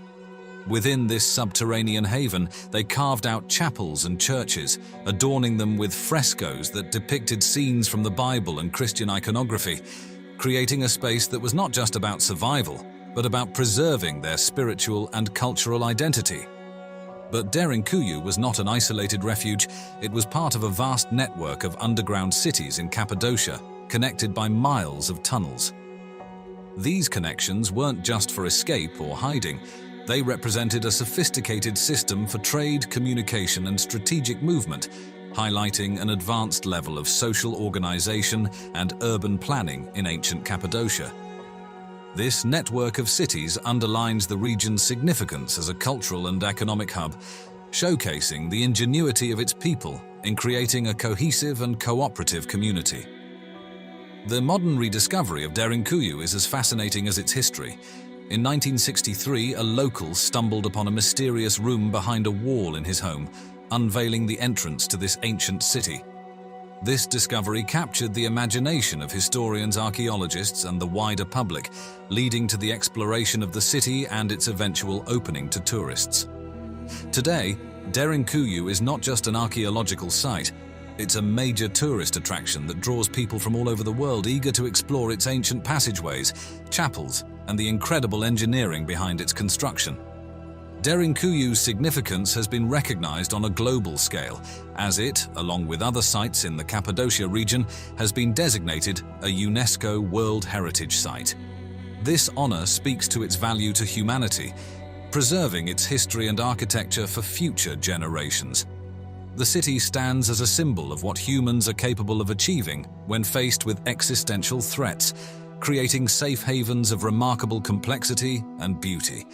Beyond its historical and architectural value, Derinkuyu serves as an educational resource, offering insights into ancient construction techniques, community living, and survival strategies. It continues to inspire and educate, reminding us of the depths of human ingenuity and the enduring spirit of communities that have faced adversity throughout history. It's an insane amount of work. It's not just with the precision, but with the moving of these enormous objects. One of the things that always puzzles me, why? Why do they need to be so precise?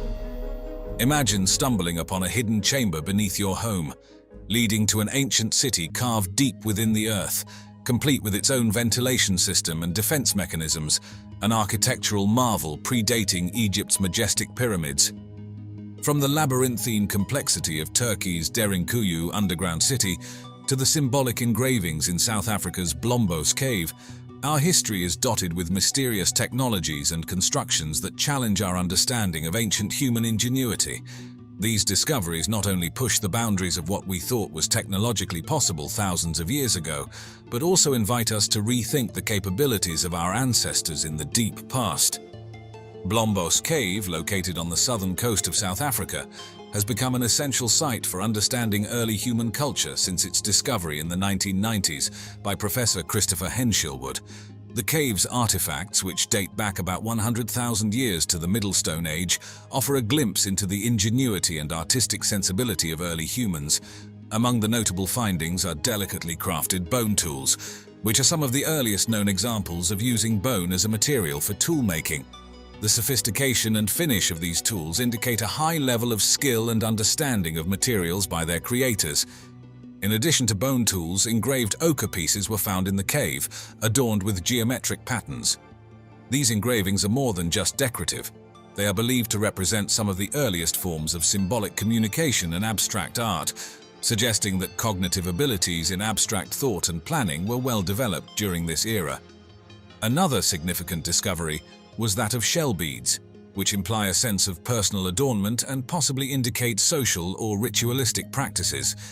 These beads might have been used in necklaces or bracelets, pointing to an early form of human expression and possibly even a system of currency or social delineation based on adornment. The Blombos cave artifacts are often cited as evidence of a cognitive revolution, a significant leap in human thinking that may have been driven by genetic mutations affecting brain connectivity, leading to enhanced cognitive capabilities. This shift is thought to reflect a fundamental change in the neurophysiological capacities of humans at the time. Comparatively, the engravings from Blombos Cave and the later, more visually complex and representational Lascaux cave paintings in France, dated to about 17,000 years ago, both underscore a continuity in human artistic endeavors. While the Lascaux paintings are renowned for their visual sophistication, the abstract patterns and use of materials like ochre at Blombos may represent an earlier manifestation of the same cognitive leap toward symbolic thought and communication.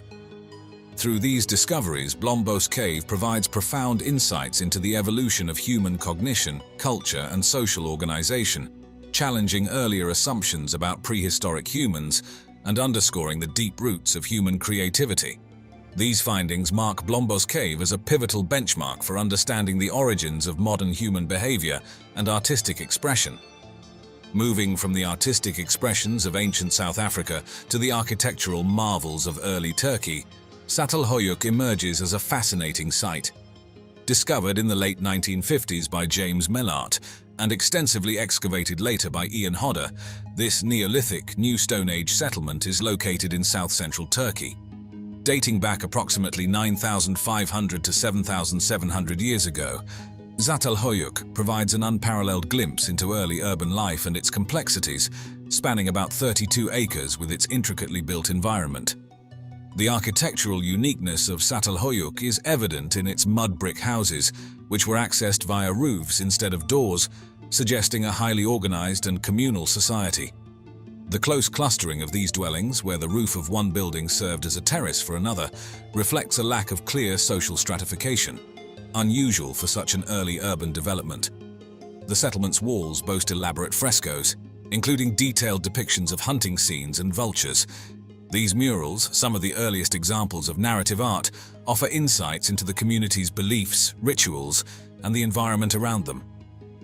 Further explorations reveal numerous figurines and shrines within the settlement, underscoring the significant role religion played in daily life. The prominence of female figures and symbols in these findings may indicate matrifocal elements in their social structure. The theoretical perspective that Çatalhöyük might have been an egalitarian society is supported by the uniformity in house size and communal architectural layout. This suggests that Çatalhöyük could have practiced a form of proto-communism long before the concept was formally theorized, with an absence of grandiose tombs or palatial structures pointing to a community where social status was not markedly pronounced. When compared to the slightly later urban developments in Mesopotamia, such as Uruk, Çatalhöyük presents a stark contrast. Unlike Uruk, which displayed distinct social hierarchies through its city layout and monumental architecture like ziggurats, Çatalhöyük's layout suggests a more collective approach to urban living. This comparison provides key insights into how early urban societies could develop and organize themselves in diverse ways. In 1963, a seemingly mundane home renovation in the small town of Derinkuyu, Turkey, turned into a groundbreaking archaeological discovery. A homeowner, while knocking down a wall in his basement to expand the space, inadvertently opened up a passage leading to an extensive network of rooms, tunnels, and chambers buried deep beneath the earth. This was no ordinary find. It was the entrance to what would soon be recognized as the largest underground city in Cappadocia, a region already noted for its unique geological formations and history of subterranean dwellings carved into soft volcanic rock. The discovery revealed that Derinkuyu was not just a series of underground caves, but a complex, multi-level city that could descend up to 85 meters, or about 280 feet underground, featuring at least 18 tiers. This massive subterranean complex was equipped to house up to 20,000 people along with their livestock and necessary provisions. The city contained everything from residential quarters and communal spaces to places of worship and educational rooms, demonstrating a highly sophisticated understanding of architectural and engineering principles. Archaeologists who arrived soon after the discovery were astounded by the city's capabilities. Derinkuyu was ingeniously designed with extensive ventilation shafts, ensuring air circulation deep underground, akin to modern air conditioning systems.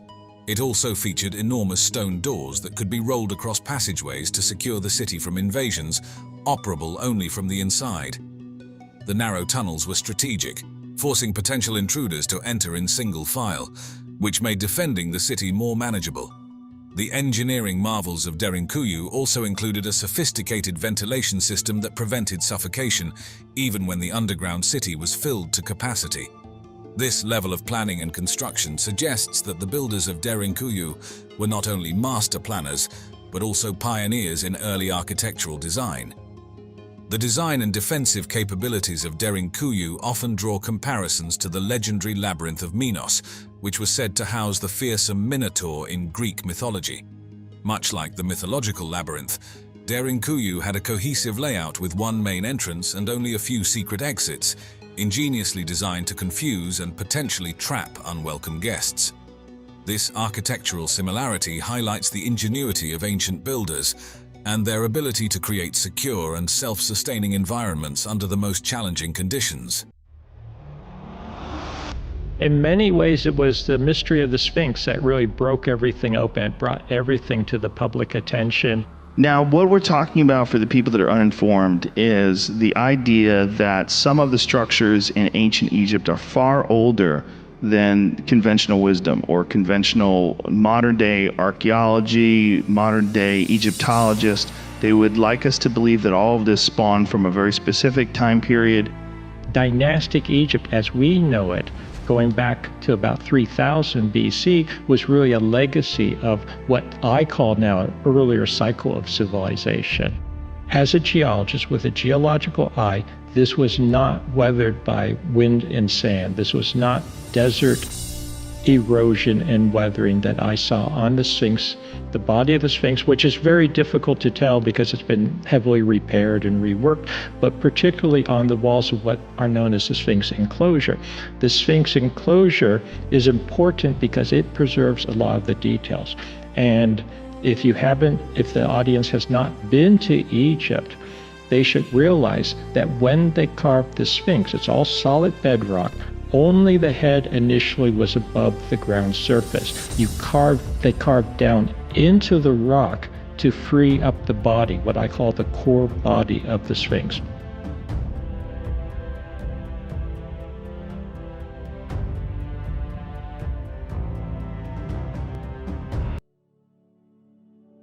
For centuries, the Great Sphinx of Giza has stood as a silent guardian of Egypt's Giza Plateau, watching over the pyramids and the Nile. Its lion's body and human head have inspired myths, legends, and scholarly debate. But beneath its imposing form lies a deeper enigma. What secrets does the Sphinx hold? And who were the architects behind its creation? The rediscovery of the Sphinx happened long after its original construction. For much of its history, it was almost entirely buried under sand, with only its head visible. In 1817, Italian explorer Captain Giovanni Battista Caviglia led an early excavation, clearing some of the sand to reveal more of the body. Yet, there were no signs of entrances or hidden chambers. The major breakthrough came in the 1920s and 1930s, when French Egyptologist Émile Barrès conducted a more systematic excavation, fully exposing the Sphinx's body. Evidence of subterranean passages led to speculation about what lay beneath this ancient monument. Could this be the legendary Hall of Records, a hidden repository of ancient knowledge? In the 1970s and 1980s, modern technology like ground-penetrating radar and seismographs was used by archaeologists such as Dr. Mark Lehner and John Anthony West. Their findings revealed anomalies, hollow spaces beneath the Sphinx, raising new questions. What were these voids for? Were they ritual chambers, tombs, or something more? These discoveries have sparked the imagination of both scholars and the public. Many speculate about ancient knowledge hidden within these tunnels and chambers which remain largely unexplored. The idea of the Hall of Records, a fabled repository of wisdom from a pre-dynastic civilization, persists, though no solid evidence has confirmed its existence. As for the dimensions of these hidden spaces, some tunnels extend nearly 30 meters, with chambers reaching heights of 5 meters. The complexity and scale of these cavities astonish researchers, as their construction would have required precise engineering to avoid damaging the Sphinx above. Could a civilization over 4,000 years ago really have achieved this with primitive tools? One particularly mysterious feature is a metal hatch discovered on the Sphinx's head during a 20th century restoration. While some believe it's a modern addition for maintenance, others suggest more fantastical possibilities. Was this hatch a secret entry to hidden chambers? Could it be a relic of a lost technology designed by the builders for some unknown purpose? The question remains, who built the Sphinx, and how did they achieve such a perfect blend of form and function? The Sphinx is an impressive 240 feet long, 66 feet high, and 62 feet wide. Carved from a single mass of limestone bedrock, its weight is estimated at 200 tons. Its dimensions are comparable to a modern football field, and its height rivals a 6-story building. Given the rudimentary copper tools available to the ancient Egyptians, this achievement seems almost impossible. While scholars attribute the construction of the Sphinx to Pharaoh Khafre around 2500 BCE, some researchers believe it may be much older. Evidence of water erosion suggests the Sphinx may have been exposed to heavy rainfall centuries ago, dating it to as early as 10,000 BCE. This theory challenges conventional timelines, suggesting the Sphinx was built by an even older, lost civilization. Could the Sphinx have been constructed by a forgotten culture, equipped with knowledge and technology far beyond what we attribute to the Egyptians? The discovery of hidden chambers beneath the monument only adds to this speculation. Were these spaces used to store ancient texts, or perhaps to honor deities through ritualistic practices? Yet, as we uncover more about the Sphinx, the techniques used to build it remain just as mysterious. How did these ancient builders move and shape the enormous stone blocks? Theories abound about the construction methods. It is believed that tens of thousands of laborers worked together, using wooden sledges and water-lubricated sand to transport massive stones across the desert. While modern experiments have shown this method is possible, some argue that a lost technology or unknown knowledge must have been involved. More speculative theories propose that the builders might have used advanced tools or sound resonance to manipulate the stone. The deeper we dig into the mysteries of the Sphinx, the more questions we uncover. But one thing is certain. As we continue to explore the hidden chambers beneath the Sphinx, the story of its creation grows ever more fascinating. History, it seems, is never truly set in stone. New discoveries and secrets lie waiting to be uncovered. Perhaps the greatest mystery of all is not what the Sphinx reveals, but what it continues to keep hidden. In the shadow of the Sphinx, we are left wondering, who built this ancient monument and why? How did they achieve such precision, and what was the true purpose of the Sphinx and its surrounding megastructures? The most common theory is that the Sphinx was commissioned by Pharaoh Khafre, who also built the second largest pyramid on the Giza plateau. But some evidence calls this theory into question. Water erosion patterns on the Sphinx's body suggest it could be far older, possibly dating back to 10,000 BCE, when Egypt experienced heavier rainfall. If this is true, it would mean the Sphinx predates the Egyptian civilization by thousands of years, suggesting the existence of a forgotten culture.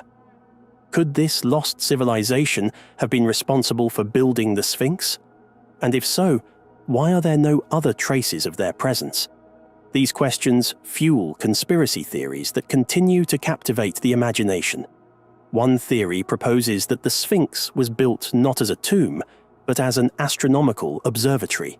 Its alignment with the constellation Leo during the vernal equinox suggests a connection to the stars, possibly serving as a marker of time or even a communication device with other worlds.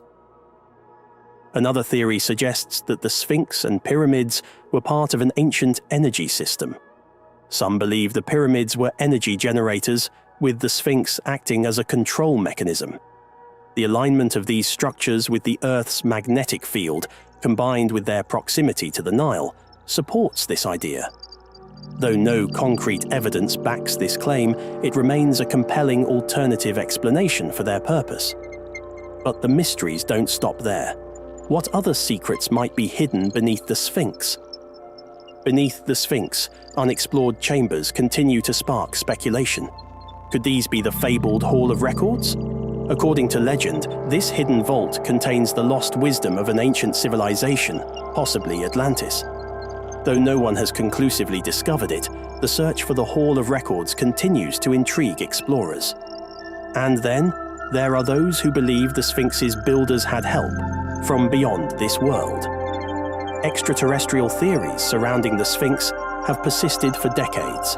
Some claim that the precision and scale of its construction are too advanced for the period, suggesting ancient Egyptians had assistance from extraterrestrial visitors. While this remains in the realm of science fiction, it highlights the fascination the Sphinx holds over the human imagination. Yet, even without the intervention of alien hands, the Sphinx and its surrounding pyramids are marvels of engineering. As we stand before the Sphinx, we are left with more questions than answers. What was its true purpose? Who were its builders? And why does it continue to mystify us after thousands of years? And so, the Great Sphinx of Giza remains, watching over the desert, guarding secrets that may never be fully understood. What lies beneath its pores, in hidden chambers, or in the past still waiting to be uncovered? Only time, and perhaps future discoveries, will reveal the answers. Until then, the Sphinx will keep its secrets, waiting patiently for the day when we are ready to understand what it truly has to tell us. If you enjoyed this glimpse into the mysteries of the past, you're absolutely going to love our next adventure. We're heading deep into the heart of Saqqara, where we'll uncover a monumental secret hidden within a pyramid, a 100-ton sarcophagus that defies conventional explanation. The sheer scale and precision of its construction will leave you questioning everything you thought you knew about ancient civilizations. Get ready to witness the impossible as we explore a site that pushes the boundaries of human capability.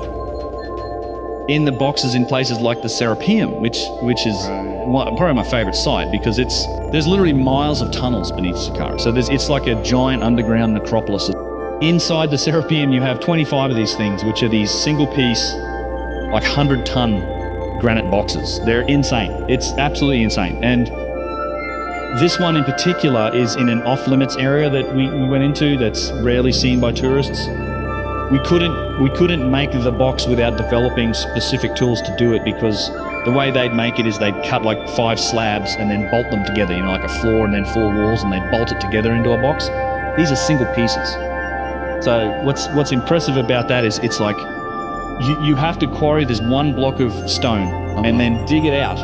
You have to dig all of the inside out, and some of the examples of precision in the Serapeum are absolutely remarkable. You have perfect 90-degree corners in some of the boxes, perfect 90-degree interfaces with the lids, and some of these walls maintain that geometry from like being 11 feet apart. Like, that's insane. Like, that's one of the major challenges of this is in designing and maintaining that type of relative geometry in a space where you can't afford to make any mistakes.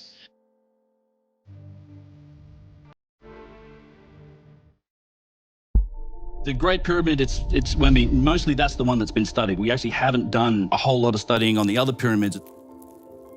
In fact, we've not even cleared off the bases of some of the other pyramids up at Giza. It's crazy. I mean, there's giant underground networks of tunnels underneath Saqqara, I think underneath Giza, all over Egypt. The Sphinx is not like a built thing, like they carved down into the ground and then they shaped it out of bedrock. Beneath the sands of the Giza Plateau lies the Osiris Shaft, a mysterious underground structure that baffles archaeologists and captivates history enthusiasts. They did discover that somewhere underneath the area of the front paws there was a hollow area. This subterranean marvel, with its intricate architecture and profound symbols, offers glimpses into ancient Egyptian religious and ceremonial practices. The mysteries of the Osiris shaft invite us to explore its true purpose and the advanced knowledge behind its construction. Known since the late 19th century, the Osiris shaft initially did not attract much attention from early explorers and Egyptologists, who focused more on the prominent features like the Great Pyramids and the Sphinx. As a less conspicuous feature, it remained largely unexplored until the late 20th century, when systematic exploration began. So we do know the Sphinx does have hollow areas. It's just the government doesn't want to admit that that's the case. The turning point came with the work led by the renowned Egyptologist Zahi Hawass in the 1990s. Under his direction, comprehensive exploration of the shaft was undertaken, which unveiled its complex architecture and potential significance in understanding Egyptian religious practices. The Sphinx is hidden underneath the Sphinx. So can you give us permission to drill? The exploration of the Osiris shaft involved the challenging task of removing water that had accumulated in the lower levels, especially the third level, which was partially submerged. That the water began to rise in front of the Sphinx temple outside. Modern pumping equipment was employed to drain the water, allowing archaeologists access to the shaft's deepest parts. The detailed examination of the shaft's architecture revealed the engineering skills of ancient Egyptians. It consists of 3 levels, each serving a different purpose, with the lowest level housing a large stone sarcophagus in a chamber filled with water, suggesting a symbolic representation of the underworld. The second level contained 6 burial shafts, though they were found empty, leading to speculation about their original use. This finding was significant in understanding burial practices and the possible ceremonial use of the shaft. Although largely devoid of inscriptions that could provide direct information about its creators or construction dates, the excavation unearthed several artifacts, including pottery shards and fragments of stone vessels, offering some clues about the shaft's age and use. Dating the Osiris shaft has been challenging due to the lack of inscriptions and the mixed nature of the artifacts found within. However, based on the style of pottery and other items, as well as architectural features, archaeologists suggest that the shaft might date from the New Kingdom period, with some elements possibly being older or reused from earlier periods. The Osiris shaft, a mysterious and elaborate underground complex, has sparked intense scholarly debate and speculation due to its unique architectural features and symbolic elements. It's a subterranean complex, so it's a very complicated, incredibly enigmatic place. Scholars and archaeologists have proposed various theories about its purpose, drawing on evidence from Egyptian mythology, religious practices, and archaeological findings. These theories primarily revolve around the shaft's connection to the cult of Osiris, the god of the afterlife, death and rebirth, and its potential use in ancient ceremonial practices. Osiris, one of the most important gods in the ancient Egyptian pantheon, symbolizes the cycle of death and rebirth. The water-filled chamber at the bottom of the Osiris shaft is believed to symbolize the underworld, or the primordial waters of Nun, from which all life emerged according to Egyptian cosmology. This chamber, especially with its central stone sarcophagus, could represent the tomb of Osiris and the place of his resurrection. The presence of a large stone-carved sarcophagus in the deepest chamber is seen as a direct reference to Osiris's burial. Although empty, this sarcophagus serves as a powerful symbol of Osiris's death and his role in the afterlife, potentially used in rituals emulating his resurrection. One prevalent theory is that the Osiris shaft was used for initiation rites into the mysteries of Osiris. These rites would have been designed to impart secret knowledge and spiritual rebirth to initiates, mirroring the death and resurrection of Osiris. The descent through the shaft's levels could symbolize the initiate's journey through death to enlightenment and rebirth, with each level representing a stage of spiritual transformation. The shaft may have also been used for rituals celebrating the cyclical nature of life and death, reflecting the agricultural significance of the Nile's flooding and the seasonal growth cycles associated with Osiris. Such rituals could involve the symbolic planting of seeds, water libations, and recitations of hymns and prayers, aiming to ensure the regeneration of life and the fertility of the land. Another speculation ties the Osiris shaft to ancient Egyptian astronomy, particularly the belief in the stars as the destination of the soul in the afterlife. The orientation and structure of the shaft might have had astronomical significance, aligning with specific stars or constellations believed to be associated with Osiris and the afterlife. While direct archaeological evidence supporting these theories is limited, the design of the Osiris shaft and the artifacts found within it offer indirect clues.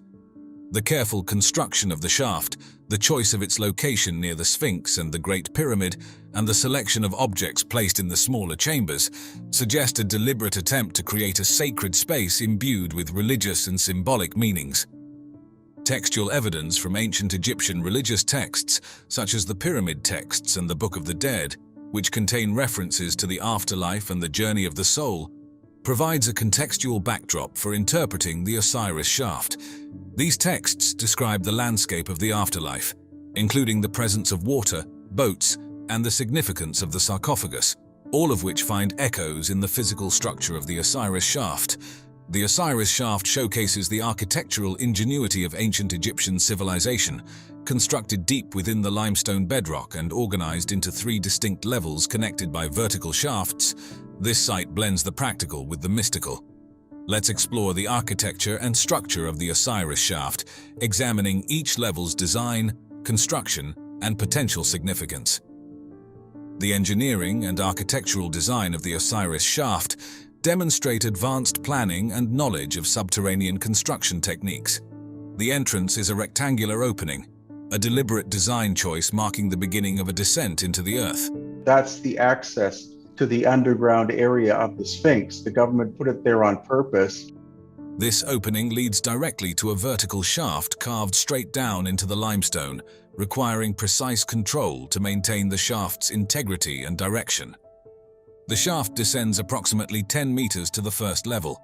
The construction of this shaft involved removing tons of limestone using tools made from harder stones, copper, and possibly bronze, as well as ropes and wooden scaffolding for debris removal. The initial chamber at this level is relatively modest in size and devoid of elaborate decorations or significant artifacts. Its simplicity suggests it may have served as an antechamber or a preparatory space for deeper levels, possibly intended for purification or other preliminary rites. A second vertical shaft leads from the first level down an additional 20 meters, indicating a continuation of the journey into the depths. This shaft's construction would have been even more challenging due to the depth and the need to ensure ventilation and structural stability. This more extensive chamber houses 6 burial shafts, which were found empty, hinting at possible looting or a symbolic use. The creation of these shafts within the chamber's floor showcases a complex understanding of space utilization and the cultural importance of burial practices. The empty burial shafts might have been intended for actual interments or served a ceremonial purpose, perhaps symbolizing the passage to the afterlife. Their presence speaks to the shaft's potential role in funerary rites or as a cenotaph. The third and deepest level is accessed via another shaft from the second level, descending around 30 meters below the surface. This final descent marks the culmination of the journey into the underworld, mirroring the mythological descent of Osiris. Dominated by a large stone sarcophagus, this chamber is a dramatic representation of the tomb of Osiris. The partial filling of this chamber with water from the natural aquifer links the Osiris shaft to the mythological themes of rebirth and purification. Water, a symbol of life and regeneration, would have held profound religious significance, enhancing the chamber's sanctity as a representation of Osiris's tomb. Surrounding the central sarcophagus are smaller chambers that contained mummified remains and artifacts. Graham Hancock, a British author known for his unconventional theories about ancient civilizations, has posited several intriguing ideas regarding the Osiris shaft and the broader context of ancient Egyptian monuments. Is there not a hidden chamber as well? In fact, there is a whole underworld at Giza. This is beginning to be recognized.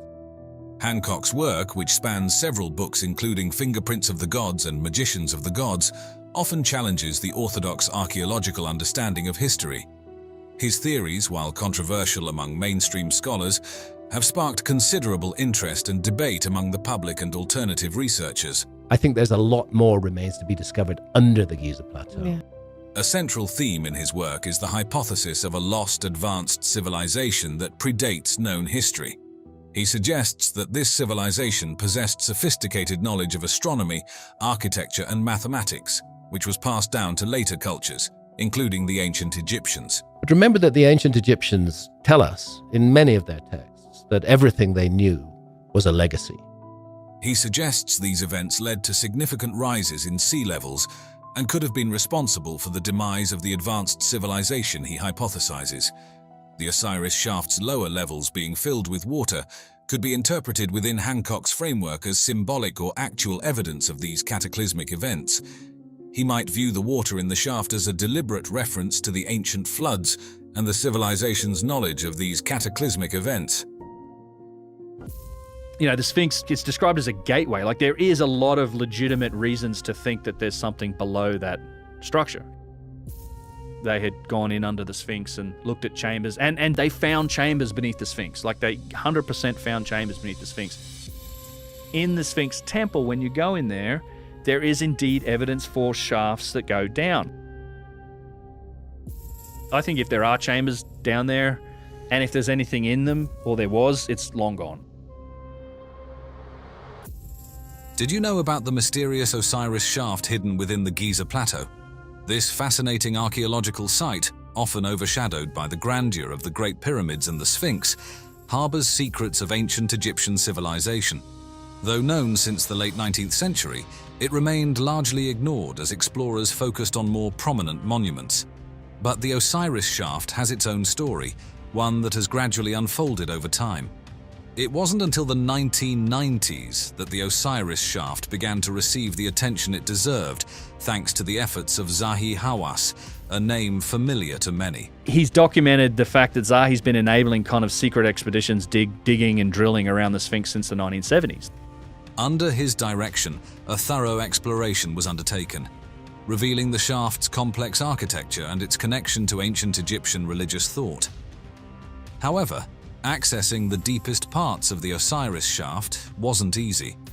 The team had to overcome the significant challenge of draining the water that had flooded its lower levels, particularly the third level, which was partially submerged. The same story of a great flood, which brought a former age of the world to an end. The effort required to bring in modern equipment and remove the water was immense, but it was crucial to unveiling the shaft's hidden secrets. The Osiris shaft, with its 3 levels descending deep into the earth, turned out to be a remarkable puzzle of architecture, burial customs, and hidden treasures. The design itself is a marvel of ancient engineering, with each level serving a unique purpose. At the bottom, a large stone sarcophagus rests in a chamber partially filled with water, evoking the ancient Egyptian underworld. It's as if the Egyptians constructed their version of the afterlife deep within the Giza Plateau. The second level, with its 6 empty burial shafts, adds to the mystery. Were they looted, or were they never intended to hold anything? This level offers insights into burial practices and rituals, though some aspects remain unclear. Despite the absence of inscriptions that could pinpoint who built the shaft and when, the artifacts discovered within, pottery shards, fragments of stone vessels, and other small items, suggest the Osiris shaft dates back to the New Kingdom period. These artifacts provide valuable clues, helping researchers piece together the history of this incredible structure. One of the most poignant discoveries was the mummified remains found in the smaller chambers surrounding the central sarcophagus. These remains offer a rare glimpse into the lives of ancient Egyptians, revealing details about their diets, lifestyles, and perhaps even their deaths. Let's take a moment to talk about Osiris, the ancient Egyptian god of the afterlife, death, and rebirth. According to mythology, Osiris was betrayed by his brother Set, leading to a story of death, dismemberment, and resurrection that reads like an ancient epic.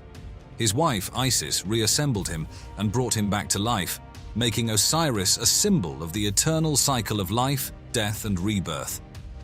The Osiris shaft is thought to be a 3-dimensional tribute to this epic tale. But over here we have the god Osiris from Egypt, remembered by the ancient Egyptians as a bringer of the gifts of civilization. At the shaft's deepest point, there's a chamber filled with water, believed to represent the underworld. Standing before the large stone sarcophagus, which symbolizes Osiris's tomb, one can almost feel the connection to his journey through death and his role as ruler of the afterlife. But why was such a place built? One theory is that the Osiris shaft served as a site for initiation rites, a kind of spiritual boot camp where participants underwent trials symbolizing death and rebirth, mirroring Osiris's experiences.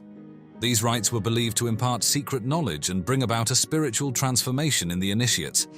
Some even speculate that the shaft's design was influenced by the stars, aligning with celestial bodies associated with Osiris and the afterlife. The shaft may have been a bridge between Earth and the heavens, representing the soul's journey after death. What's truly fascinating is how the structure of the Osiris shaft and the artifacts found within echo ancient texts like the Pyramid texts and the Book of the Dead. These texts offer a window into the Egyptian view of the afterlife, complete with references to water, boats, and the importance of sarcophagi. The shaft can be seen as a stone-bound version of these ancient scrolls, a tangible connection to the beliefs and rituals of a long-lost civilization. Buried deep within the limestone bedrock, the Osiris shaft is a three-level labyrinth that masterfully combines practicality with a touch of the mystical. Let's explore what makes the architecture of the Osiris shaft so intriguing. The design and construction of the shaft are nothing short of remarkable, showcasing the advanced planning and building techniques of the ancient Egyptians. The precision with which they carved out these chambers from the bedrock reflects their deep understanding of the earth beneath them. The entrance to the shaft is marked by a rectangular opening that leads to a vertical drop of about 10 meters. This isn't just a hole in the ground, it's a carefully crafted vertical shaft, requiring the removal of large amounts of limestone using tools made from harder stones and metals, ropes, and wooden scaffolding. This feat of engineering is a testament to the skills of the ancient builders. The first chamber encountered is modest, devoid of decorations or treasures. Its simplicity might have been intentional, serving as a waiting room or a space for preparing for something more profound deeper within, possibly purification rites. The real intrigue begins at the second level, where another shaft descends another 20 meters. This chamber is more complex, containing 6 empty burial shafts that have sparked much speculation. Were they looted, or were they always meant to be symbolic? These shafts could have been used for actual burials, or perhaps represented the journey to the afterlife. The third level is the most dramatic. Descending yet another shaft, now 30 meters below the surface, you find a large stone sarcophagus at the chamber's center. This chamber, partially filled with water from the natural aquifer, isn't just a burial place. It symbolizes Osiris's tomb, tying into themes of rebirth and purification in Egyptian mythology. Graham Hancock is a name that often sparks lively discussions about ancient civilizations. Known for his books like Fingerprints of the Gods and Magicians of the Gods, Hancock's theories often challenge mainstream archaeological narratives. Let's consider how Hancock's unconventional ideas might offer new insights into the mysterious Osiris shaft. I think there's a lot more remains to be discovered under the Giza Plateau. Yeah. Hancock's theories often revolve around the idea of a lost advanced civilization, one that predates known history and possessed advanced knowledge of astronomy, architecture, and mathematics. I believe that it's worth considering the possibility of a remote common ancestor, which passed down key information that was inherited by later cultures. Hancock might suggest that the Osiris shaft, with its intricate design and possible astronomical alignments, serves as a time capsule from this sophisticated society. Could this ancient marvel be older than we think, or was it built with knowledge handed down from this enigmatic civilization? Hancock is also fascinated by how ancient structures align with the stars. While he hasn't specifically identified the Osiris shaft in his star maps, it's easy to imagine it fitting into his broader theories. Could the shaft's orientation indicate a connection to celestial events or constellations associated with Osiris and themes of death and rebirth? That is who Osiris is. His image is seen in the sky as the constellation of Orion. Hancock's work suggests that many of Egypt's ancient monuments are part of a larger cosmic blueprint, with the Osiris shaft possibly being another piece of that puzzle. One of the more dramatic aspects of Hancock's theories involves global cataclysms, particularly those caused by comet impacts during the Younger Dryas period, around 12,800 to 11,600 years ago. He proposes that these catastrophic events might have wiped out the advanced civilization he theorizes about. When we look at the water in the lower levels of the Osiris shaft, Hancock might see it as more than just groundwater seepage. He could interpret it as a symbol of the world-altering floods his hypothesized civilization endured. Do you believe in the possibility of multiple ancient cataclysms?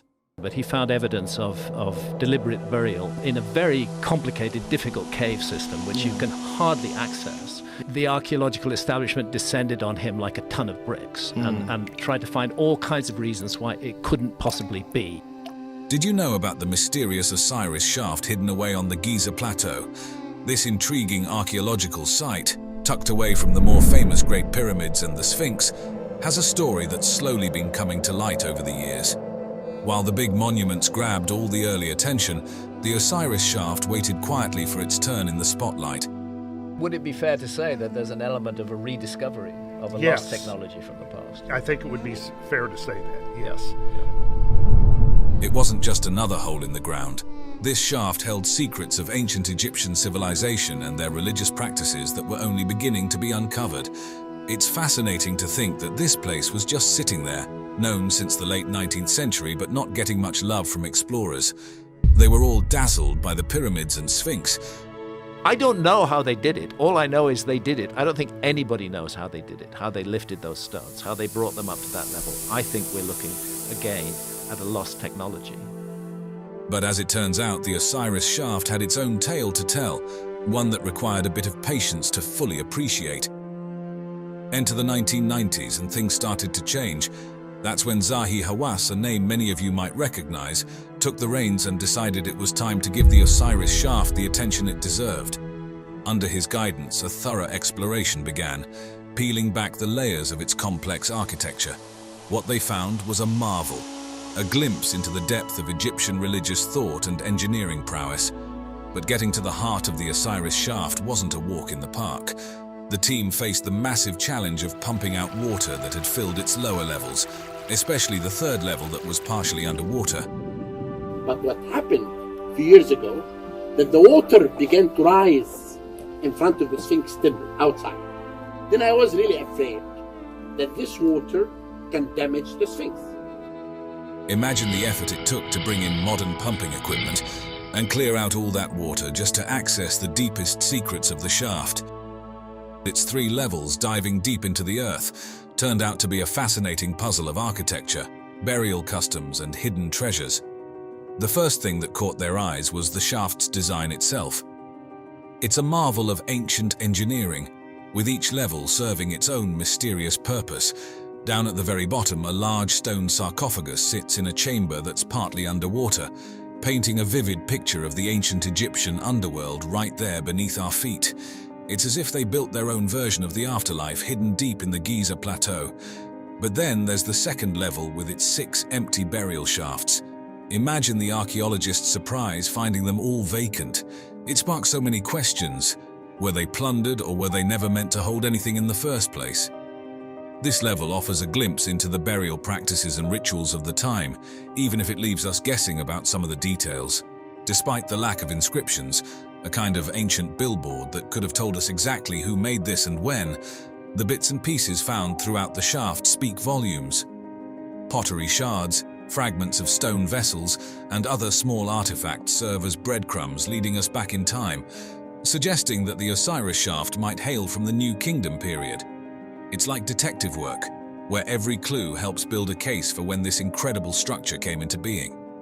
But perhaps the most touching finds were the mummified remains tucked away in the smaller chambers around that central sarcophagus.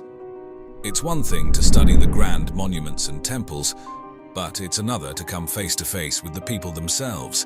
Analyzing these remains gives us a rare peek into the lives of those who once walked the streets of ancient Egypt, what they ate, how they lived, and maybe even how they died. Let's talk about Osiris for a moment. He's not your average deity, he's the ancient Egyptian god of the afterlife, death, and rebirth. The story goes that Osiris was betrayed by his brother Set, leading to a saga of death, dismemberment, and a resurrection that sounds like it came straight out of a blockbuster movie. His wife Isis put him back together and brought him back to life. Osiris's story is a cornerstone of Egyptian mythology, embodying the eternal cycle of life, death, and rebirth. And guess what? The Osiris shaft is like a three-dimensional tribute to this epic tale. Down in the depths of the shaft, there's this chamber filled with water that's believed to represent the underworld. Imagine standing there in front of a large stone sarcophagus that's meant to symbolize Osiris's tomb. It's not just a tomb, it's a symbol of his journey through death and his role as the ruler of the afterlife. But why build such a place? Well, one theory is that the Osiris shaft was a venue for initiation rites. Think of it as a spiritual boot camp where participants would undergo trials, symbolizing death and rebirth, much like Osiris did. These rites weren't just for show. They were believed to impart secret knowledge and bring about a spiritual transformation in the initiates. Some even speculate that the shaft's design was guided by the stars, aligning with celestial bodies that the ancient Egyptians associated with Osiris and the afterlife. It's as if the shaft was a bridge between Earth and the heavens, a physical representation of the soul's journey after death. What's truly fascinating is how the physical structure of the Osiris shaft and the artifacts found within echo the ancient texts like the Pyramid texts and the Book of the Dead. These texts offer a glimpse into the Egyptian view of the afterlife, complete with references to water, boats, and, yes, the significance of sarcophagi. It's like the shaft is a stone-bound version of these ancient scrolls, a tangible connection to the beliefs and rituals of a civilization long gone. Buried deep within the limestone bedrock, the Osiris shaft, it's a three-level maze that masterfully blends practicality with a touch of the mystical. Let's dive into what makes the architecture and structure of the Osiris shaft so fascinating. First off, the way this shaft was designed and built is nothing short of amazing. It shows just how advanced the ancient Egyptians were in their planning and building techniques. The precision with which they carved out these chambers from the bedrock really makes you wonder about their deep understanding of the earth beneath them. At the entrance, you're greeted by a rectangular opening that starts your descent into the depths. This isn't just a hole in the ground, it's a carefully carved vertical shaft dropping down about 10 meters. Imagine the effort it took to remove all that limestone, using tools made from harder stones and metals, and even ropes and wooden scaffolding. It's a testament to their engineering skills.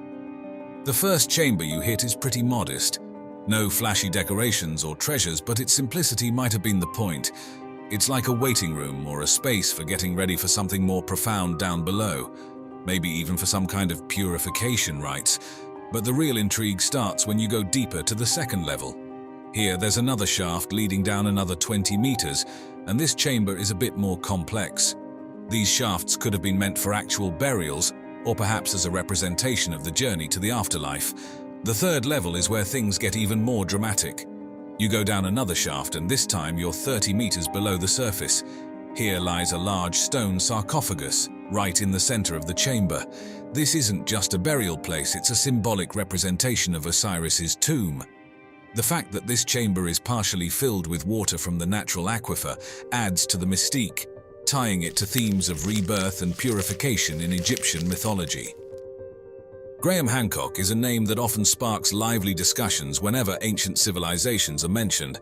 There are huge corporations that have very large investments in a particular path of technology. Sure. For somebody to come up with a whole new path of technology, it's very threatening to them. Known for his captivating books like Fingerprints of the Gods and Magicians of the Gods, Hancock is no stranger to controversy, especially with his theories that challenge the mainstream archaeological narrative. Today, let's dive into how Hancock's unconventional ideas might shed new light on the mysterious Osiris shaft. They fell there, something like that. All of them? Yeah, all Over of them. many years? And somehow buried themselves under the topsoil. At the core of Hancock's theories is the tantalizing notion of a lost advanced civilization. This isn't just any civilization, but one that supposedly predates all known history, equipped with knowledge in astronomy, architecture, and mathematics that far exceeds what we'd expect from our ancient ancestors. Hancock might say the Osiris shaft, with its intricate design and possible astronomical alignments, serves as a kind of time capsule from this sophisticated society. Could it be that this ancient marvel is much older than we think, or that it was built with wisdom handed down from this enigmatic civilization? Hancock's fascination doesn't stop at architecture. He's also keenly interested in how these ancient structures align with the stars. While he hasn't specifically pinpointed the Osiris shaft in his star maps, it's easy to imagine it fitting neatly into his grand scheme of things. Could the shaft's orientation hint at a connection to celestial events or constellations tied to Osiris and the themes of death and rebirth? Hancock's work suggests that many of Egypt's ancient monuments are part of a larger cosmic blueprint, and the Osiris shaft might just be another piece of that puzzle. One of the more dramatic elements of Hancock's theories involves global cataclysms, particularly those caused by comet impacts around 12,800 to 11,600 years ago, during what's known as the Younger Dryas. He proposes that these catastrophic events could have wiped out the advanced civilization he theorizes about. So, when we look at the water filling the lower levels of the Osiris shaft, Hancock might see it as more than just groundwater seepage. He could interpret it as a deliberate nod to the ancient deluges, a symbol of the world-altering floods that his hypothesized civilization endured. Do you think there have been multiple ancient cataclysms?